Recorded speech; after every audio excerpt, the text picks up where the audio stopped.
இமயமலை அடிவாரத்தில் ஒரு மடம். அங்கே ஒரு சன்னியாசி இருந்தார். அவர்கிட்ட ஒருத்தர் வந்தார். சுவாமி, ஆசையை உதற நினைக்கிறேன், முடியல, ஒட்டிக்கிட்டே வருது அப்படின்னாராம். இப்படி உட்கார, ஒரு கதை சொல்கிறேன் அப்படின்னு சொல்லி அவர் சொல்ல ஆரம்பித்தாராம். அவர் சொன்ன கதை என்னன்னா, ஒரு ஊரில் ஒரு ஆள் இருந்தான். அவன் பேர் குப்புசாமி.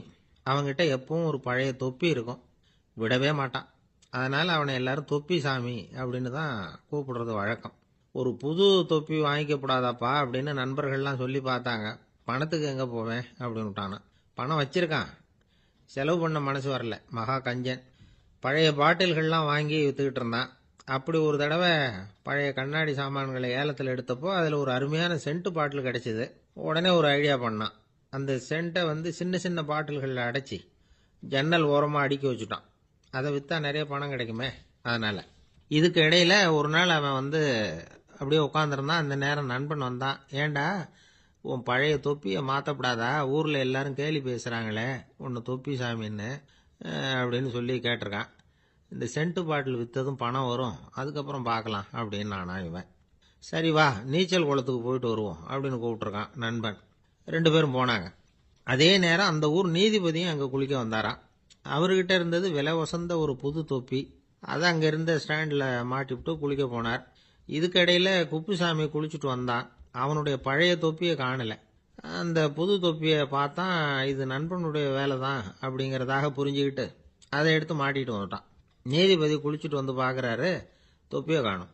போலீஸில் புகார் கொடுத்தார். அவங்க தேடினாங்க. ஒரு மூலையில் பழைய தொப்பி கிடச்சிது. அடடா, இது நம்ம குப்புசாமியோட தொப்பி இல்லையா அப்படின்னு நானா ஒருத்தன். உடனே அவன் வீட்டுக்கு தேடிட்டு போயிருக்காங்க. அங்கே போய் பார்த்தா புது தொப்பி அங்கே இருக்குது. உடனே அவனுக்கு 1000 ரூபாய் அபராதம் போட்டாங்களாம். அவன் பணத்தை கட்டிவிட்டு ரொம்ப எரிச்சலோடு வீட்டுக்கு வந்தான். பழைய தொப்பி கண்ணில் பட்டது. மறுபடியும், உன்னால தானே எனக்கு 1000 ரூபா நஷ்டம் அப்படின்னு சொல்லி அதை எடுத்துக்கிட்டு அப்படி போயிருக்கான். அந்த ஊர் குளத்தில் வீசி எரிஞ்சிட்டு வந்துட்டான். அது மீன் பிடிக்கிற ஒருத்தன் கையில் சிக்கிச்சு. அவன் வர்ற வழியில் அதை எடுத்து வேகமாக வீசி எறிஞ்சான். அது நேராக குப்புசாமி வீட்டு ஜன்னல் வழியாக உள்ளே இந்த சென்ட்டு பாட்டில்கள் மேலே விழுந்து எல்லாம் உடஞ்சி நொறுங்கி போச்சு. குப்புசாமி பார்த்தான். தோட்டத்தில் ஆழமாக ஒரு குழியை வெட்டினான். அந்த தொப்பியை போட்டான், மூடிவிட்டான். இதை அடுத்த வீட்டுக்காரன் பார்த்தான். ஏதோ புதையல் தான் வச்சிருக்கான் போல இருக்குன்னு நினச்சான். போலீஸில் போய் புகார் கொடுத்துட்டான். மறுபடியும் போலீஸ் குழியை தோண்டினாங்க. பழைய தொப்பி மறுபடியும் வெளியில் வந்தது. எல்லாரும் சிரிக்கிறாங்க. அன்னைக்கு ராத்திரியே அந்த தொப்பியை எடுத்துக்கிட்டு நேராக புறப்பட்டான். ஒரு கல்லில் அதை சேர்த்து கட்டி குடிநீர் தொட்டி இருக்கும்ல, அதில் போட்டுட்டு வந்துட்டான். இனிமேல் என்ன பண்ணும் பார்ப்போன்னு. ஒரு நாள் திடீர்னு குழாயெல்லாம் அடைப்பட்டு போச்சு. மாநகராட்சி அலுவலர்கள் என்னன்னு பார்த்தா அந்த பழைய தொப்பி குழாயை அடைச்சிக்கிட்டு இருக்குது. இது குப்புசாமியோட தொப்பிங்கிறது தான் எல்லாருக்கும் தெரியுமே. உடனே குடிநீரை பாழாக்கணத்துக்காக குப்புசாமிக்கு கோர்ட்டு 2500 ரூபாய் அபராதம் போட்டுவிட்டுது. அதையும் கட்டிவிட்டு வெளில வந்தான். கடைசியாக முடிவு பண்ணான். ஒரு நெருப்பு குச்சியை கிழிச்சான். தொப்பியை கொளுத்தினான். எரிஞ்சுது. எடுத்து வெளில எரிஞ்சான். கொஞ்ச நேரத்தில் தீ அணைப்பு படம் வந்துட்டுது. ஆமாம், இவன் எடுத்து எரிஞ்சது வெளியில் விழுந்து வீட்டு கூரையே பற்றிக்கிட்டு எரிய ஆரம்பிச்சுட்டுது. அவனோட பணத்தாசையும் அதோட சேர்ந்து எரிஞ்சு போச்சான். இப்படி ஒரு கதை. இந்த கதையை சொல்லி முடிச்சார் அந்த இமயமலை அடிவாரத்தில் இருந்த சன்னியாசி. இப்போ அந்த குப்புசாமி எங்கே இருக்கிறான்னு கேட்டார் எதிரில் இருந்தவர். இதோ உன் எதிரிலே இருக்கிறான், நான் தான் அந்த குப்புசாமி அப்படின்னாரான் அந்த சன்னியாசி. அந்த குப்புசாமி கிட்ட இருந்தது மாதிரி ஒரு பழைய தொப்பி நம்ம ஒவ்வொருத்தர்கிட்டையும் உண்டு. அதை எப்படி தொலைக்கிறதுன்னு தெரியாமல் தடுமாறிக்கிட்டு இருக்கிறோம். அது என்ன தொப்பிங்கிறீங்களா? அதுதான் நம்மை சூழ்ந்திருக்கிற மாயை அப்படிங்கிறார் சுவாமி சின்மயானந்தர். மெய்ஞானம் கிடைக்கிறப்போ மாயை எரிஞ்சு போகும் அப்படிங்கிறது அவருடைய கருத்து. நம்மால் ஒருத்தர் வேகமாக ஓடி வந்தார். காலில் மாட்டியிருந்த பழைய செருப்பு 2ஐயும் ஆவேசமாக தூக்கி ஒரு கிணத்துல போட்டுட்டு வெறுங்காலோட நடந்து வந்துகிட்டு இருக்கிறார். ஏன் அப்படி பண்ணீங்க அப்படின்னு கேட்டோம். அந்த செருப்புக்கு சொந்தக்காரன் பின்னாடி வந்துகிட்டு இருக்கிறான், அதனால அப்படி பண்ணேன் அப்படிங்கிறார் இவர். ஏங்க எங்கே போயிட்டு வரீங்க அப்படின்னு கேட்டேன். எனக்கு வேண்டப்பட்ட ஒருத்தரை பார்த்து. ஆஸ்பத்திரிக்குன்னார். எந்த ஆஸ்பத்திரிக்குன்னே? மாட்டு ஆஸ்பத்திரிக்குன்னார். என்ன விஷயம்னே? மாமனாருக்கு உடம்பு சரியில்லை, அதுதான் மாட்டு ஆஸ்பத்திரிக்கு போயிட்டு வரேன்னார். அட பாவி, அதுக்கு அந்த ஆஸ்பத்திரிக்கா போவாங்க அப்படின்னு ஆச்சரியமா. அட அது இல்லைப்பா, முதல்ல எங்கள் குடும்ப டாக்டர் தான் தேடிக்கிட்டு போனேன். அவர் அந்த நேரத்தில் அவர் வளர்க்குற நாய்க்குட்டிக்கு உடம்பு சரியில்லைன்னு சொல்லி அதை தூக்கிக்கிட்டு மாட்டு ஆஸ்பத்திரிக்கு போயிட்டாராம் சொன்னாங்க. அதனால் அங்கே போய் அவரை சந்தித்து விஷயத்தை சொல்லிவிட்டு வர்றேன்னார். அப்புறம் தான் எனக்கு கொஞ்சம் நிம்மதியாக இருந்தது. பொதுவாக நமக்கு தெரிஞ்ச வரையில் டாக்டர்கள் 2 வகை. நமக்கு வைத்தியம் பண்ணுற டாக்டர்கள் ஒரு வகை, நம்மக்கிட்ட இருக்கிற ஆடு மாடு கோழிக்கு வைத்தியம் பண்ணுற டாக்டர்கள் ஒரு வகை. இப்போ தான் எனக்கு தெரியும் இன்னொரு வகையான டாக்டர்களும் உண்டுங்கிறது. அது யாருன்னா பூச்சிகளுக்கு வைத்தியம் பண்ணுற டாக்டர்கள், அதாவது பூச்சி டாக்டர்கள். வெளிநாடுகளில் அப்படிலாம் கூட சில பேர் இருக்கிறாங்க. பிரிட்டனில் யார்க்ஷயர் வட்டாரத்தில் ராதர்ஹாம் அப்படின்னு ஒரு ஊர். அங்கே ஒரு விலங்கியல் மருத்துவர், பேர் டாக்டர் லான்ஸ் ஜெப்சன். அவர் ஆஸ்பத்திரி வாசலில் பார்த்தீங்கன்னா தினமும் நிறைய பேர் நின்றுக்கிட்டு இருப்பாங்க. கையில் கண்ணாடி குடுவை, தகர டப்பா இப்படி ஏதாவது இருக்கும். அதுக்குள்ளே ஏதாவது பூச்சிகள் இருக்கும். அதுக்கு வைத்தியம் பண்ணுறதுக்காக வந்தவங்க தான் அவங்கெல்லாம். சிலந்தி பூச்சி, பல்லி, தேளு, பாம்பு இப்படி ஏதாவது இருக்கும். பொழுதுபோக்காக சில பேர் நாய், பூனை, கிளி, மைனா, புறா இப்படி ஏதாவது வளர்க்குறாங்கல்ல, அது மாதிரி இப்போல்லாம் தேளு, பல்லி, பாம்பு, பூச்சி இதையெல்லாம் வளர்க்க ஆரம்பிச்சிட்டாங்களாம். இது ஒரு புது ஃபேஷன். இப்போ கூண்டுக்குள்ளே டப்பாக்குள்ளே போட்டு வளர்க்குறது, அதுக்கு ஏதாவது நோய் வந்துட்டுதுன்னா வைத்தியம் பண்ணுறதுக்கு டாக்டர்கிட்ட வந்துட வேண்டியது, இப்படி இந்த பழக்கம்லாம் நிறையா வந்துட்டுது. ரத்தம் உறிஞ்சிற அட்டைகள் கூட இவங்ககிட்ட வைத்தியத்துக்கு வருதான். சிலந்திகளில் செங்கால் சிலந்தின்னு ஒரு வகை. மத்திய அமெரிக்க காடுகளில் இது அதிகம். சிலந்திகள்லேயே ரொம்ப விலை உசந்தது இந்த ரகம்தான். கால்களில் சிவப்பு கோடுகள் இருக்கும். இந்த இனம் இப்போ குறைஞ்சிக்கிட்டே வர்றதுனால சர்வதேச விதிகளின்படி இவற்றின் ஏற்றுமதி இறக்குமதிக்கு தடை விதிக்கப்பட்டிருக்குது. அதனால் இதை வளர்க்குறவங்க வீட்டுக்குள்ளேயே இனவிருத்தி மூலமாக பெருக்கி விற்பனை பண்ணிட்டு வராங்களாம். அந்த வகை சிலந்திகள் தான் இப்போ வைத்தியத்துக்கு அதிகமாக வருதான். சரி, இதுக்கெல்லாம் எப்படி வைத்தியம் பண்ணுறாங்க? முதல்ல அதை குளிர்பதன பெட்டியின் வழுவழுப்பான சுவரில் விட்ட உடனே அதெல்லாம் மெதுவாக இறங்கி வரும். அப்போ அதன் நோயை கண்டுபிடிக்கிறது சுலபம். அப்புறம் அதுக்கு கிருமிகளை கொல்லக்கூடிய மருந்துகளையோ வலி நிவாரண மருந்துகளையோ கொடுப்பாங்க. கால் உடைஞ்ச சிலந்திகளுக்கு பசையை கொண்டு ஆப்ரேஷன் பண்ணுவாங்க.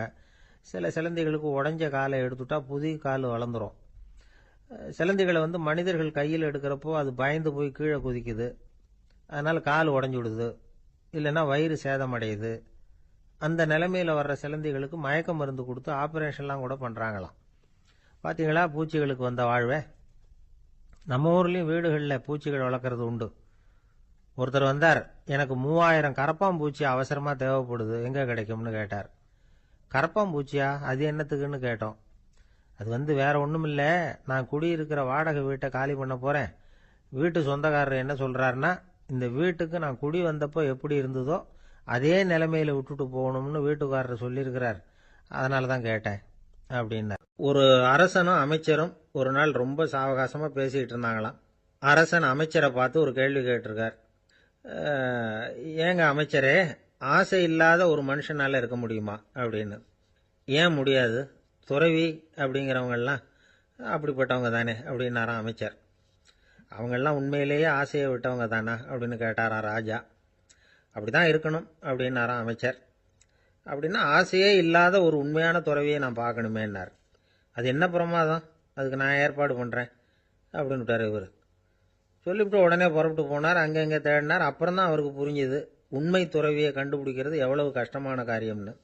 இருந்தாலும் ராஜா கிட்ட சொல்லியாச்சே, உண்மை துறவியை காட்டுறேன்னு. இப்போ என்ன பண்ணுறது? ராஜா கிட்ட சொன்னபடி நடக்கலைன்னா அவருக்கு கோபம் வந்துடும். அமைச்சர் ஒரு யோசனை பண்ணார். அவருக்கு ஒரு வழி தெரிஞ்சுது. அதுதான் சரின்னு முடிவு பண்ணார். அதாவது அந்த ஊரில் அவருக்கு தெரிஞ்ச நாடக நடிகர் ஒருத்தர் இருக்கிறார், நல்லா நடிப்பார். அவரை போய் பார்த்தார். இதை பாருப்பா, எனக்காக நீ ஒரு காரியம் செய்யணும்னார். என்னன்னு கேட்டார் அவர். நீ ஒரு துறவி மாதிரி கொஞ்ச நேரத்துக்கு நடிக்கணும். ராஜா உன்னை பார்த்துட்டு போகிற வரைக்கும் நடி, அது போதும். அதுக்காக உனக்கு 10,000 ரூபா தரேன் அப்படின்னார். அவர் எந்த காலத்தில் இவ்வளவு பணத்தை மொத்தமாக பார்த்துருக்கார். அதனால் உடனே சரின்னு ஒத்துக்கிட்டார். அமைச்சர் அரண்மனைக்கு திரும்பி வந்தார். என்ன அமைச்சரே, இன்னுமா ஒரு உண்மையான துறவி கிடைக்கலன்னார். உண்மையான துறவி ஒருத்தரை இப்போ தான் கொஞ்ச நேரத்துக்கு முன்னாடி பார்த்து பேசிவிட்டு வர்றேன். அவர் நம்ம ஊருக்கு வெளியில் குளத்தங்கரையில் உள்ள ஒரு ஆலமரத்துக்கு அடியில் உட்காந்துருக்கிறார் அப்படின்னார் இவர். அப்படின்னா உடனே புறப்படுங்க அப்படின்னார் ராஜா. பரிவாரங்களோடு புறப்பட்டார். அங்கே அந்த மரத்தடியில் அந்த ஆள் வேஷம் போட்டுக்கிட்டு துறவி மாதிரி உட்காந்துருக்கிறான். ராஜா நேராக போனார். அந்த துறவி காலில் பொத்துன்னு விழுந்து வணங்கினார். உடனே ராணியும் அவர் காலில் விழுந்தாங்க. அடுத்தபடியாக அமைச்சர் விழுந்தார். அவருக்கு தெரியும் இது நம்ம ஆள் தான்னு. இருந்தாலும் என்ன பண்ணுறது, நேரம். அப்புறம் பரிவாரங்கள்லாம் துறவி காலில் விழுந்து ஆசீர்வாதம் வாங்கிட்டாங்க. ராஜா அப்புறமா தங்கத்தட்டில் பொன்னையும் பொருளையும் வச்சு அந்த துறவிகிட்ட ரொம்ப பணிவாக நீட்டுறார். தாங்கள் தயவு பண்ணி இதை ஏற்றுக்கணும் அப்படின்னு வேண்டிக்கிட்டார். அந்த துறவி பற்று இல்லாமல் அதை பார்த்தார். எல்லாத்தையும் திறந்துவிட்ட எனக்கு இதெல்லாம் எதுக்காக அப்படின்னு சொல்லி அதை மறுத்துட்டாராம். ஆஹா, உண்மையான துறவியை பார்த்துட்டோம் அப்படிங்கிற ஆனந்தம் அரசருக்கு. ரொம்ப நிம்மதியாக திருப்தியாக திரும்பி வந்தார் அரண்மனைக்கு. அதுக்கப்புறம் அமைச்சர் யாருக்கும் தெரியாமல் அந்த துறவிகிட்ட ஓடினார். சொன்ன பிரகாரம் பணத்தை நீட்டினார். இந்தப்பா, நான் உங்ககிட்ட சொன்னபடி 10,000 ரூபா பணம் எடுத்துக்கோ அப்படின்னார். அந்த ஆள் ராஜா கிட்ட சொன்னது மாதிரியே எல்லாத்தையும் திறந்துவிட்ட எனக்கு இதெல்லாம் எதுக்காக வேணாம் அப்படின்னு விட்டாராம். நடித்த வரைக்கும் போதும்ப்பா, இனிமேல் இந்த நாடக வசனம்லாம் வேணாம், வேஷத்தை கலைச்சிரு, பணத்தை வாங்கிக்கோன்னார். இல்லைங்க, இது வேஷம் இல்லை, இது வசனமும் இல்லை, இது உண்மை. கொஞ்ச நேரம் துறவி மாதிரி நடித்ததுக்கே இந்த தேசத்து ராஜா, ராணி, அமைச்சர், பரிவாரங்கள் எல்லாம் என் காலில் விழுந்து வணங்குறாங்க. அப்படின்னா உண்மையான துறவியாக இருக்கிறது எவ்வளவு பெருமையான விஷயம். நான் உண்மையான துறவியாக ஆக போகிறேன், அப்படி முடிவும் பண்ணிட்டேன் அப்படின்னார் அந்த நடிகர். வேஷம் கூட எப்படிப்பட்ட விளைவுகளை உண்டு பண்ணுது பார்த்தீங்களா. நம்மால் ஒருத்தன் ரொம்ப வசதியாக தான் இருந்தான். ஒரு நாள் அவன் சொத்து பூரா திருட்டு போயிட்டுது. அதுக்கப்புறம் இவன் துறவி மாதிரி ஆயிட்டான். ஊர் ஊராக சுற்றினான். ஒரு குருநாதரை தேடி கண்டுபிடிச்சான். அவர்கிட்ட சீடனாக சேர்ந்துக்கிட்டான். அவனை பார்த்து ஒருத்தர் கேட்டார், நீ உண்மையான சீடன் தானான்னு. இல்லைங்க, சீடன் மாதிரி நடிச்சுக்கிட்டு இருக்கிறேன் அப்படின்னா. அது குரு துரோகம் இல்லையா அப்படின்னு கேட்டார் அவர். இல்லைங்க, நான் பண்ணது குரு துரோகம் இல்லை, என் குரு பண்ணது தான் துரோகம். என்னுடைய பணத்தை கொள்ளையடிச்சது இவர் தான். அதை எங்கே வச்சிருக்காருன்னு கண்டுபிடிக்கிறதுக்காக தான் இவர்கிட்ட வந்து சீடனாக சேர்ந்துருக்கிறேன் அப்படின்னா. இன்றைக்கு பல பேர் வந்து உயில் எழுதி வைக்கிறாங்கல்ல. இந்த உயில்னா என்ன? அதாவது ஒரு நபர் தனக்கு பின்னாடி தன்னுடைய சொத்துக்கள் யாருக்கு போய் சேரணும்னு நினைக்கிறாரோ அந்த நினைப்பை சட்டப்படி உறுதிப்படுத்துறது தான் உயில். சரி, உயிலை வந்து யார் எழுதலாம்? 18 வயசு பூர்த்தியான யாரும் உயில் மூலமாக சொத்துக்களை விநியோகிக்கலாம். கண் பார்வை இல்லாதவங்க, காது கேளாதவங்க, வாய் பேச முடியாதவங்க, இவங்கெல்லாம் கூட உயில் எழுதி வைக்கலாம். புத்தி சுவாதீனம் இல்லாதவங்க கூட சில சமயம் புத்தி தெளிவாக இருந்தால் உயில் எழுதலாமா. குடிபோதையில் இருக்கிறவங்க, தாங்கள் என்ன செய்கிறோங்கிறது தெளிவாக அறிய முடியாதவங்க, நோய் நொடியில் இருக்கிறவங்க, இவங்கெல்லாம் உயில் எழுத முடியாது. ஒருத்தரை நிர்பந்தப்படுத்தி ஏமாற்றி அல்லது சுய நினைவில்லாத ஒருத்தர்கிட்ட எழுதி வாங்கி வைக்கிற உயில் வந்து செல்லாது. உயிலை வந்து இந்த முறையில் தான், இந்த படிவத்தில் தான் எழுதணும்னு சட்டத்தில் விதி எதுவும் கிடையாது. இதுக்கு முத்திரை கட்டணமும் கிடையாது. உயிலை வந்து வெற்று காகிதத்தில் எழுதலாம். அச்சடிக்கணும், டைப் அடிக்கணுங்கிற அவசியம் கூட இல்லை. கையாலேயே கூட எழுதலாம். எழுதி இருக்கிறது புரியணும், அவ்வளவுதான். குறைந்தபட்சம் 2 சாட்சிகளை வச்சுக்கிட்டு உயில் எழுதுறவர் அதில் கையெழுத்து போடணும். கையெழுத்து போட தெரியாதுன்னா இடது கை பெருவிரல் ரேகை வைக்கலாம். உயில் சாசனத்துக்கு சாட்சிகள் கையெழுத்து இல்லைன்னாலும் அது செல்லாது. அப்புறம் பிரிவிலேஜ்டு வில் அப்படின்னு இருக்கு. அதுக்கு மட்டும் சாட்சிகள் தேவையில்லை. அது என்னன்னா, இந்த விமானப்படை, கப்பல் படை அல்லது யுத்தத்தில் பணிபுரியும் நபர்கள் அவங்கெல்லாம் இருக்கிறாங்க இல்லையா, அப்படிப்பட்டவங்க எழுதுகிற உயில் அது. அதுக்கு சில விசேஷ சலுகைகள் உண்டு. ஒருத்தர் முதல்ல ஒரு உயில் எழுதி வைக்கிறார், அதுக்கப்புறம் மனசு மாறி போகுது, அது வேணாம்னு நினைக்கிறார், ரத்து செஞ்சுடலாம். அதுக்கப்புறம் வேற உயிலும் எழுதலாம். உயிரோடு இருக்கிற வரைக்கும் எத்தனை தடவை வேணும்னாலும் உயில் எழுதலாம். கடைசியாக எழுதப்பட்ட உயில் சட்டப்படி சரியா இருந்தா அதுதான் அமலுக்கு வரும். சரி, எழுதுற உயிலை ரகசியமா வச்சிருக்கிறது எப்படி? இது ஒரு கேள்வி. இதுக்கு என்ன செய்யணும்னா, ஒருத்தர் உயிலை எழுதினதுக்கு அப்புறம் அவர் தானாவோ அல்லது அங்கீகரிக்கப்பட்ட முகவர் மூலமாகவோ, அதாவது ஒரு ஏஜென்ட் மூலமாகவோ, ஒரு கவரில் போட்டு சீல் வச்சு கவர் மேலே தன்னுடைய பெயரை எழுதி அல்லது அந்த ஏஜென்ட் பெயரை எழுதி கவர் மேலே என்ன அடக்கம் செய்யப்பட்டிருக்கு, உள்ள என்ன இருக்குது அப்படிங்கிற விவரம்லாம் எழுதி சார் பதிவாளர்கிட்ட ஒப்படைக்கலாம். இதுக்கு கட்டணம் உண்டு. அதுக்கப்புறம் எப்போ தேவைப்படுதோ அப்போ ஒரு மனு கொடுத்து அந்த கவரை திரும்ப வாங்கிக்கலாம். இப்போ எழுதுகிற உயில இவ்வளவு நாளுக்குள்ள பதிவு செய்யணுங்கிற கால வரையறை உண்டா அப்படின்னு ஒரு கேள்வி வரலாம் இல்லையா? எப்போ வேணும்னாலும் பதிவு செய்யலாம். நம்மால் ஒருத்தர் ஒரு நாள் ரொம்ப அவசரமாக வந்தார். இந்த உயில் எழுதுறது சம்பந்தமாக பூரா விவரமாக எனக்கு உடனே தெரியணும்னார். நான் உடனே அவரை வக்கீல் ஒருத்தர்கிட்ட அழைச்சிட்டு போனேன். இவர் அவர்கிட்ட எல்லா விவரமும் கேட்டு தெரிஞ்சுக்கிட்டார். ரொம்ப தேங்க்ஸ்ன்னு சொல்லிவிட்டு 2 பேரும் வெளியில் வந்தோம். அதுக்கப்புறம் இவர்கிட்ட கேட்டேன், ஆமாம் இவ்வளவு விவரமாக கேட்குறீங்களே, உங்களுக்கு எத்தனை பிள்ளைங்க சார் அப்படின்னு கேட்டேன். 6 பேர் சார் அப்படின்னார். சரி, இருக்கிற சொத்து எவ்வளவுன்னு கேட்டேன். அதை இனிமே தான் சம்பாதிக்க போறேன் அப்படின்னார். எதிர்காலத்தை நினைச்சா எனக்கு ரொம்ப பயமா இருக்கு சார் அப்படின்னு சொல்றவங்க நிறைய பேர் இருக்கிறாங்க. அதாவது பயப்படாத மனிதர்கள்னு யாருமே கிடையாது. ஒவ்வொருத்தருக்கும் ஒவ்வொரு விதமான பயம் இருந்தாலும் ஒட்டுமொத்தமா பாக்குறப்போ மனிதனுக்கு 6 விதமான பய உணர்வுகள் வரலாம் அப்படின்னு பெரியவங்க சொல்றாங்க. எல்லா விதமான பயமும் இந்த 6 வகைக்குள்ள அடக்கம். அந்த 6 வகை பயமும் 6 எதிரிகள் மாதிரியாம். 6 எதிரிகளையும் புரிஞ்சுக்கிட்டோம்னா போதும், வாழ்க்கையில சுலபமா வெற்றி அடைய முடியும். சரி, அந்த 6 வகை பயம் என்னென்ன அப்படின்னு பார்ப்போம். முதல்ல வறுமை பற்றிய பயம், 2வது பழிச்சொல் பற்றிய பயம், 3வது உடல் நலம் பாதிப்பு பற்றிய பயம், 4வது என்னன்னா காதல் தோல்வி, 5வது முதுமை, 6வது மரணம்.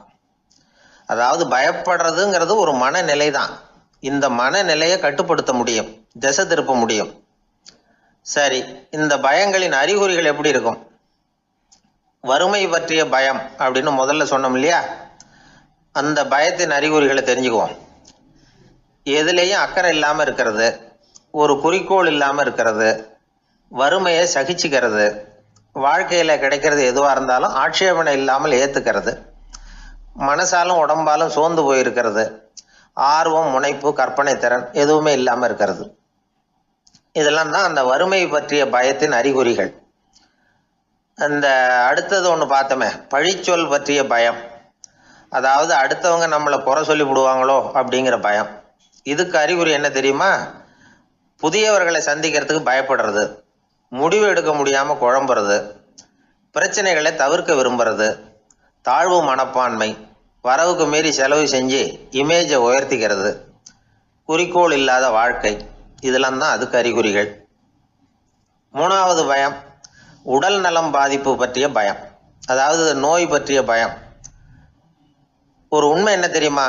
டாக்டரை சந்திக்கிற மனிதர்களில் 75% பேர் தங்களுக்கு நோய் வந்துட்டுதுங்கிற கற்பனையில் இருக்கிறவங்களாம். நிஜமாவே நோய் கிடையாது அவங்களுக்கு. இந்த பயத்தின் அறிகுறிகள் என்னன்னா, வியாதிக்கான அறிகுறிகள் தன்னிடம் இருக்கிறதாக நினச்சிக்கிறது, எந்த நேரமும் வியாதியை பற்றியே பேசி பேசி மனசை அங்கேயே வச்சிருக்கிறது, நோய் சம்பந்தமான செய்திகளை படித்து நமக்கு இப்படி ஆயிடுமோ அப்படின்னு வேதனைப்படுறது, இதெல்லாம் தான் அதுக்கு அறிகுறிகள். 4வது பயம் காதல் தோல்வி. இது ரொம்ப வேதனை, உடம்பையும் மனசையும் சீரழிச்சு விடும். ஆண்களை விட பெண்கள் தான் இந்த பய உணர்வுல அதிகமாக பாதிக்கப்படுறாங்க. 5வது முதுமை பற்றிய பயம். 6வது மரண பயம், வயசான காலத்தில் எப்படி சமாளிக்கிறது அப்படிங்கிற பயம். ஆக இதையெல்லாம் நாம் புரிஞ்சுக்க வேண்டியது ரொம்ப அவசியம். இந்த 6 வகை பயங்களை சரியாக புரிஞ்சுக்கிட்டு நாம் நடந்துக்கணும். வாழ்க்கையின் முன்னேற்றத்துக்கு இந்த பயங்கள் முட்டுக்கட்டே ஆகிடக்கூடாது. உழைச்சி பணம் சேர்க்கணும், உற்சாகமாக மனசை வச்சுக்கணும். மனசை கட்டுப்படுத்துகிற மார்க்கம் தெரிஞ்சுக்கிட்டா போதும், எல்லாம் சரியாக வந்துடும். நம்ம ஆள் ஒருத்தன் சொன்னான், சார் எனக்கு வறுமை பற்றிய பயம்தான் இருந்தது, ஒரே ராத்திரியில் 30,000 ரூபா தயார் பண்ணிவிட்டேன், இப்போ எனக்கு இன்னொரு பயம் வந்துட்டுதுன்னா. என்ன பயம்னு கேட்டாங்க. போலீஸு கண்டுபிடிச்சிருமோங்கிற பயம்னா. இது இந்த பயத்தில் அடங்காது. அதனால் அஞ்சி அஞ்சி சாவார், அஞ்சாத பொருள் இல்லை அப்படின்னு பாரதி சொன்னார் இல்லையா, அது மாதிரி பயத்தை புரிந்து கொண்டு அதற்கு தகுந்த மாதிரி நம்முடைய வாழ்க்கையை அமைத்து கொள்ள வேண்டும். அப்படி அமைத்துக் கொள்ளுகிறவர்களுக்கு வெற்றி நிச்சயம். ஒரு வயசான பாட்டியும் தாத்தாவும் ஒரு பூங்காவில் உட்காந்து பேசிக்கிட்டு இருக்கிறாங்க. அவங்களுக்கு கல்யாணம் ஆகி 53 வருஷம் ஆச்சு. பிள்ளைங்கள்லாம் படித்து பெரிய பெரிய வேலையில் இருக்கிறாங்க. பேரன் பேத்திகளும் நல்ல நிலைமையில் இருக்கிறாங்க. இந்த தாத்தாவும் பாட்டியும் சிரித்து பேசிக்கிட்டு இருந்ததை ஒரு பெரியவர் பார்த்தார். அவருக்கு ஆச்சரியமாக இருந்தது. இந்த வயசுலேயும் இவ்வளவு அந்யோன்யமாக இவங்க பேசிக்கிட்டு இருக்கிறாங்களே அப்படின்னு நினச்சார். சரி, நேரிலேயே கேட்டுருவோமே அப்படின்னு நினச்சிக்கிட்டு கிட்ட போனார். உங்கள் மன வாழ்க்கையின் வெற்றிக்கான ரகசியம் என்ன அப்படின்னு கேட்டார். இதை கேட்டதும் அந்த தாத்தா சிரிச்சுக்கிட்டே பாட்டியை பார்த்தாராம். அதுக்கப்புறம் சொன்னாராம், நான் இந்த அம்மாவை கல்யாணம் பண்ணிக்கிட்டதுக்கும் எங்களுடைய இல்வாழ்க்கை இவ்வளவு நாளாக பலம் குறையாமல் மகிழ்ச்சியாக இருக்கிறதுக்கும் காரணம் ஒன்று தான். அது என்ன காரணம்னா, எங்களுக்கு இடையில பொதுவாக நிறைய குறைகள் உண்டு, அதுதான் காரணம் அப்படின்னாராம். அவர் சொல்கிறது சரிதான் அப்படிங்கிறது மாதிரி அந்த பாட்டியும் அவரை நிமிர்ந்து பார்த்தாங்களாம். இந்த பெரியவர் மறுபடியும் அந்த பாட்டியை பார்த்து அதே கேள்வியை கேட்டிருக்கார். உங்களுடைய நீண்டகால மன வாழ்க்கைக்கு கிடைச்ச வெற்றி எதனாலேன்னு சொல்ல முடியுமா அப்படின்னு கேட்டாராம். அவங்களும் சிரிச்சுக்கிட்டே பதில் சொன்னாங்களாம். என்ன பதில் தெரியுமா? சில பேரை நாம் குறிப்பிட்ட பண்புகளுக்காக நேசிக்கிறோம், வேற சிலரை நாம் அந்த பண்புகள் இல்லாத குறைகளுக்காகவே விரும்பி பழகிறோம் இல்லையா அப்படின்னு கேட்டுவிட்டு தலையை குனிஞ்சுக்கிட்டாங்களாம் அந்த பாட்டியம்மா. அவங்க அப்படி சொன்னதை கேட்டதும் இவருக்கு புதுசாக ஞானம் பிறந்தது மாதிரி இருந்துதான். இதுதான் மனம் நிறைந்த மன வாழ்க்கை அப்படிங்கிறார் சுவாமி சின்மயானந்தர். பண்புகளை எப்படி நேசிக்க முடியுதோ அதே மாதிரி பண்புகள் இல்லாத குறைகளையும் நேசிக்க முடியும். மனசு தான் காரணம். ஒரு மேல்நாட்டு தம்பதி, அவங்களும் தாத்தா பாட்டி தான். அவங்க 2 பேரும் ஒரு பூங்காவில் உட்காந்து சிரித்து பேசிக்கிட்டு இருக்கிறாங்க. அதை ஒருத்தர் பார்த்தார். அவருக்கு ஆச்சரியம், இவ்வளவு காலம் ஆகி இந்த வயசுலேயும் இப்படி அன்பாக பேசிக்கிட்டு இருக்கிறாங்களே அப்படிங்கிற ஆச்சரியம். கிட்ட நெருங்கி போனார். கேட்டார், ஏன் தாத்தா உங்களுக்கு கல்யாணம் ஆகி எவ்வளோ வருஷம் ஆச்சுன்னார். 55 வருஷம் ஆச்சுன்னாராம் அவர். இன்னமும் இவ்வளவு சந்தோஷமாக இருக்கிறீங்களே, அதுக்கு என்ன காரணம்னு கேட்டிருக்கார். அதுக்கு என்ன காரணம்னா, இது வரைக்கும் எங்களுக்குள்ள சண்டையே வந்ததில்லை அப்படின்னாராம். அது எப்படி முடியும்னு கேட்டிருக்கார் இவர் ஆச்சரியமா. அந்த தாத்தா சொல்ல ஆரம்பிச்சாராம், இதை பாருப்பா, எங்களுக்கு கல்யாணம் ஆன புதுசில் நானும் என்னுடைய மனைவியும் ஒரு குதிரை மேலே ஏறி ஒரு காட்டு வழியாக போய்கிட்டு இருந்தோம். கொஞ்சம் தூரம் போனதும் அந்த குதிரை எடக்கு பண்ணிச்சு. நான் உடனே கீழே இறங்கி அந்த குதிரையை பார்த்து, இது உனக்கு முதல் தடவை அப்படின்னு மிரட்டலாக சொல்லிவிட்டு ஏறி உட்காந்தேன். மறுபடியும் போனோம். கொஞ்சம் தூரம் குதிரை நல்லபடியாக நடந்து போச்சு. மறுபடியும் எடக்கு பண்ண ஆரம்பிச்சுட்டுது. நான் கீழே இறங்கினேன். கையில் இருந்த சாட்டையால் ஓங்கி ஒரு அடி கொடுத்தேன். இது உனக்கு 2வது தடவை அப்படின்னு சொல்லிவிட்டு ஏறி உட்காந்தேன். மறுபடியும் குதிரை கொஞ்சம் தூரம் நல்ல விதமாக நடந்து போச்சு. அப்புறமும் எடக்கு பண்ண ஆரம்பிச்சுட்டுது. அந்த சமயத்தில் ஒரு ஆற்று பாலத்தை கடந்து போய்கிட்டு இருக்கிறோம். நான் கீழே இறங்கினேன். என்னுடைய மனைவியையும் கீழே இறங்க சொன்னேன். அந்த குதிரையை பிடிச்சி அப்படியே ஆற்றுல தள்ளி விட்டுட்டேன். தள்ளி விட்டுட்டு, இது உனக்கு கடைசி தடவை அப்படின்னு சொன்னேன். அதை பார்த்ததும் என் மனைவி பதறி போயிட்டாங்க. போய், ஐயோ பாவம், என்ன இப்படி பண்ணிவிட்டீங்க, உங்களுக்கு மனசில் கொஞ்சம் கூட இறக்கமே இல்லையா அப்படின்னாங்க. நான் மெதுவாக இவங்க பக்கம் திரும்பி, இது உனக்கு முதல் தடவை அப்படின்னேன். அவ்வளவுதான். அன்னையிலேருந்து இன்னைய வரைக்கும் ஒரு நாள் கூட எங்களுக்குள்ள சண்டையே வந்ததில்லை அப்படின்னு விளக்கம் கொடுத்தார் அந்த தாத்தா. திபேத் நாட்டில் புத்த மடாலயங்கள் நிறைய உண்டு. அதுக்கு ஒரு தலைமையகமும் உண்டு. அது இந்த திபேத் தலைநகரம் லாசாவில் இருக்குது. ரொம்ப காலத்துக்கு அப்பால் அதை பற்றியெல்லாம் நிறைய விவரங்கள் எழுதி வச்சிருக்கிறாங்க. அது இப்போவும் நமக்கு கிடைக்குது. அதாவது ரொம்ப தூரத்துக்கு அந்தாண்ட மலைகளுக்கு நடுவில் ஒரு கிளை மடாலயம். அந்த மடத்தின் தலைவருக்கு வயசாயிட்டு தான். அதனால் தலைமை பொறுப்பை வேற ஒருத்தர்கிட்ட ஒப்படைக்கலாம் அப்படின்னு முடிவு பண்ணாராம். உடனே ஒரு லாமாவை கூப்பிட்டார். அவர் மூலமாக தலைமை மடாலயத்துக்கு செய்தி அனுப்புனார், பொருத்தமான வாரிசு ஒருத்தரை அனுப்பி வைக்கும்படியாக. அந்த வாலிப லாமா புறப்பட்டார். காடு மேடெல்லாம் நடந்து போகிறார். ரொம்ப நாள் கழித்து தலைமை பீடத்தை அடைஞ்சார். தலைமை குருக்கிட்ட விவரத்தை சொன்னார். தகுதியான ஒருத்தரை அனுப்பி வச்சா அழைச்சிட்டு போகிறேன் அப்படின்னார். சரி, நாளைக்கு காலையில் நீங்கள் அவங்க எல்லாரையும் அழைச்சிட்டு போகலாம்னார் அவர். அவங்க எல்லாரையுமா? அங்கே தேவைப்படுறது ஒருத்தர் தானே அப்படின்னார் இவர். ஆமான்னார். அப்புறம் ஏன் எல்லாரையும் அழைச்சிட்டு போக சொல்கிறீங்கன்னார். அது இப்போ உனக்கு புரியாது. நான் ஒரு 100 பிக்குகளை அனுப்புகிறேன், அதாவது பிட்சுகளை. அவ்வளவு பேரையும் அங்கே வச்சு சமாளிக்க முடியாது அப்படின்னார் இவர். இருந்தாலும் இப்போ அந்த தலைமை குரு என்ன சொன்னார்னா, அதை பற்றி கவலைப்படாத, நான் 100 பேரை அனுப்புகிறேன். அதில் 99 பேர் வழியிலேயே காணாமல் போடுவாங்க. ஒருத்தன் மட்டும்தான் வருவான். அவனும் அங்கே சேர்ந்துட்டான்னா நீ ரொம்ப கொடுத்து வச்சவன் அப்படின்னார். இவருக்கு ஒன்றும் புரியல. இருந்தாலும் மறுநாள் அந்த வாலிபலாமா 100 பேரை அழைச்சிக்கிட்டு புறப்பட்டார். போகிற வழியிலேயே பல பேர் அங்கங்கே பிச்சுக்கிட்டு போயிட்டாங்க. அவர் சொன்னது மாதிரியே. வழியில் அவங்க ஊர்கள் இருந்தது தான் காரணம். அப்பா அம்மாவை பார்த்துட்டு வரேன் அப்படின்னு கொஞ்சம் பேர் போனாங்க.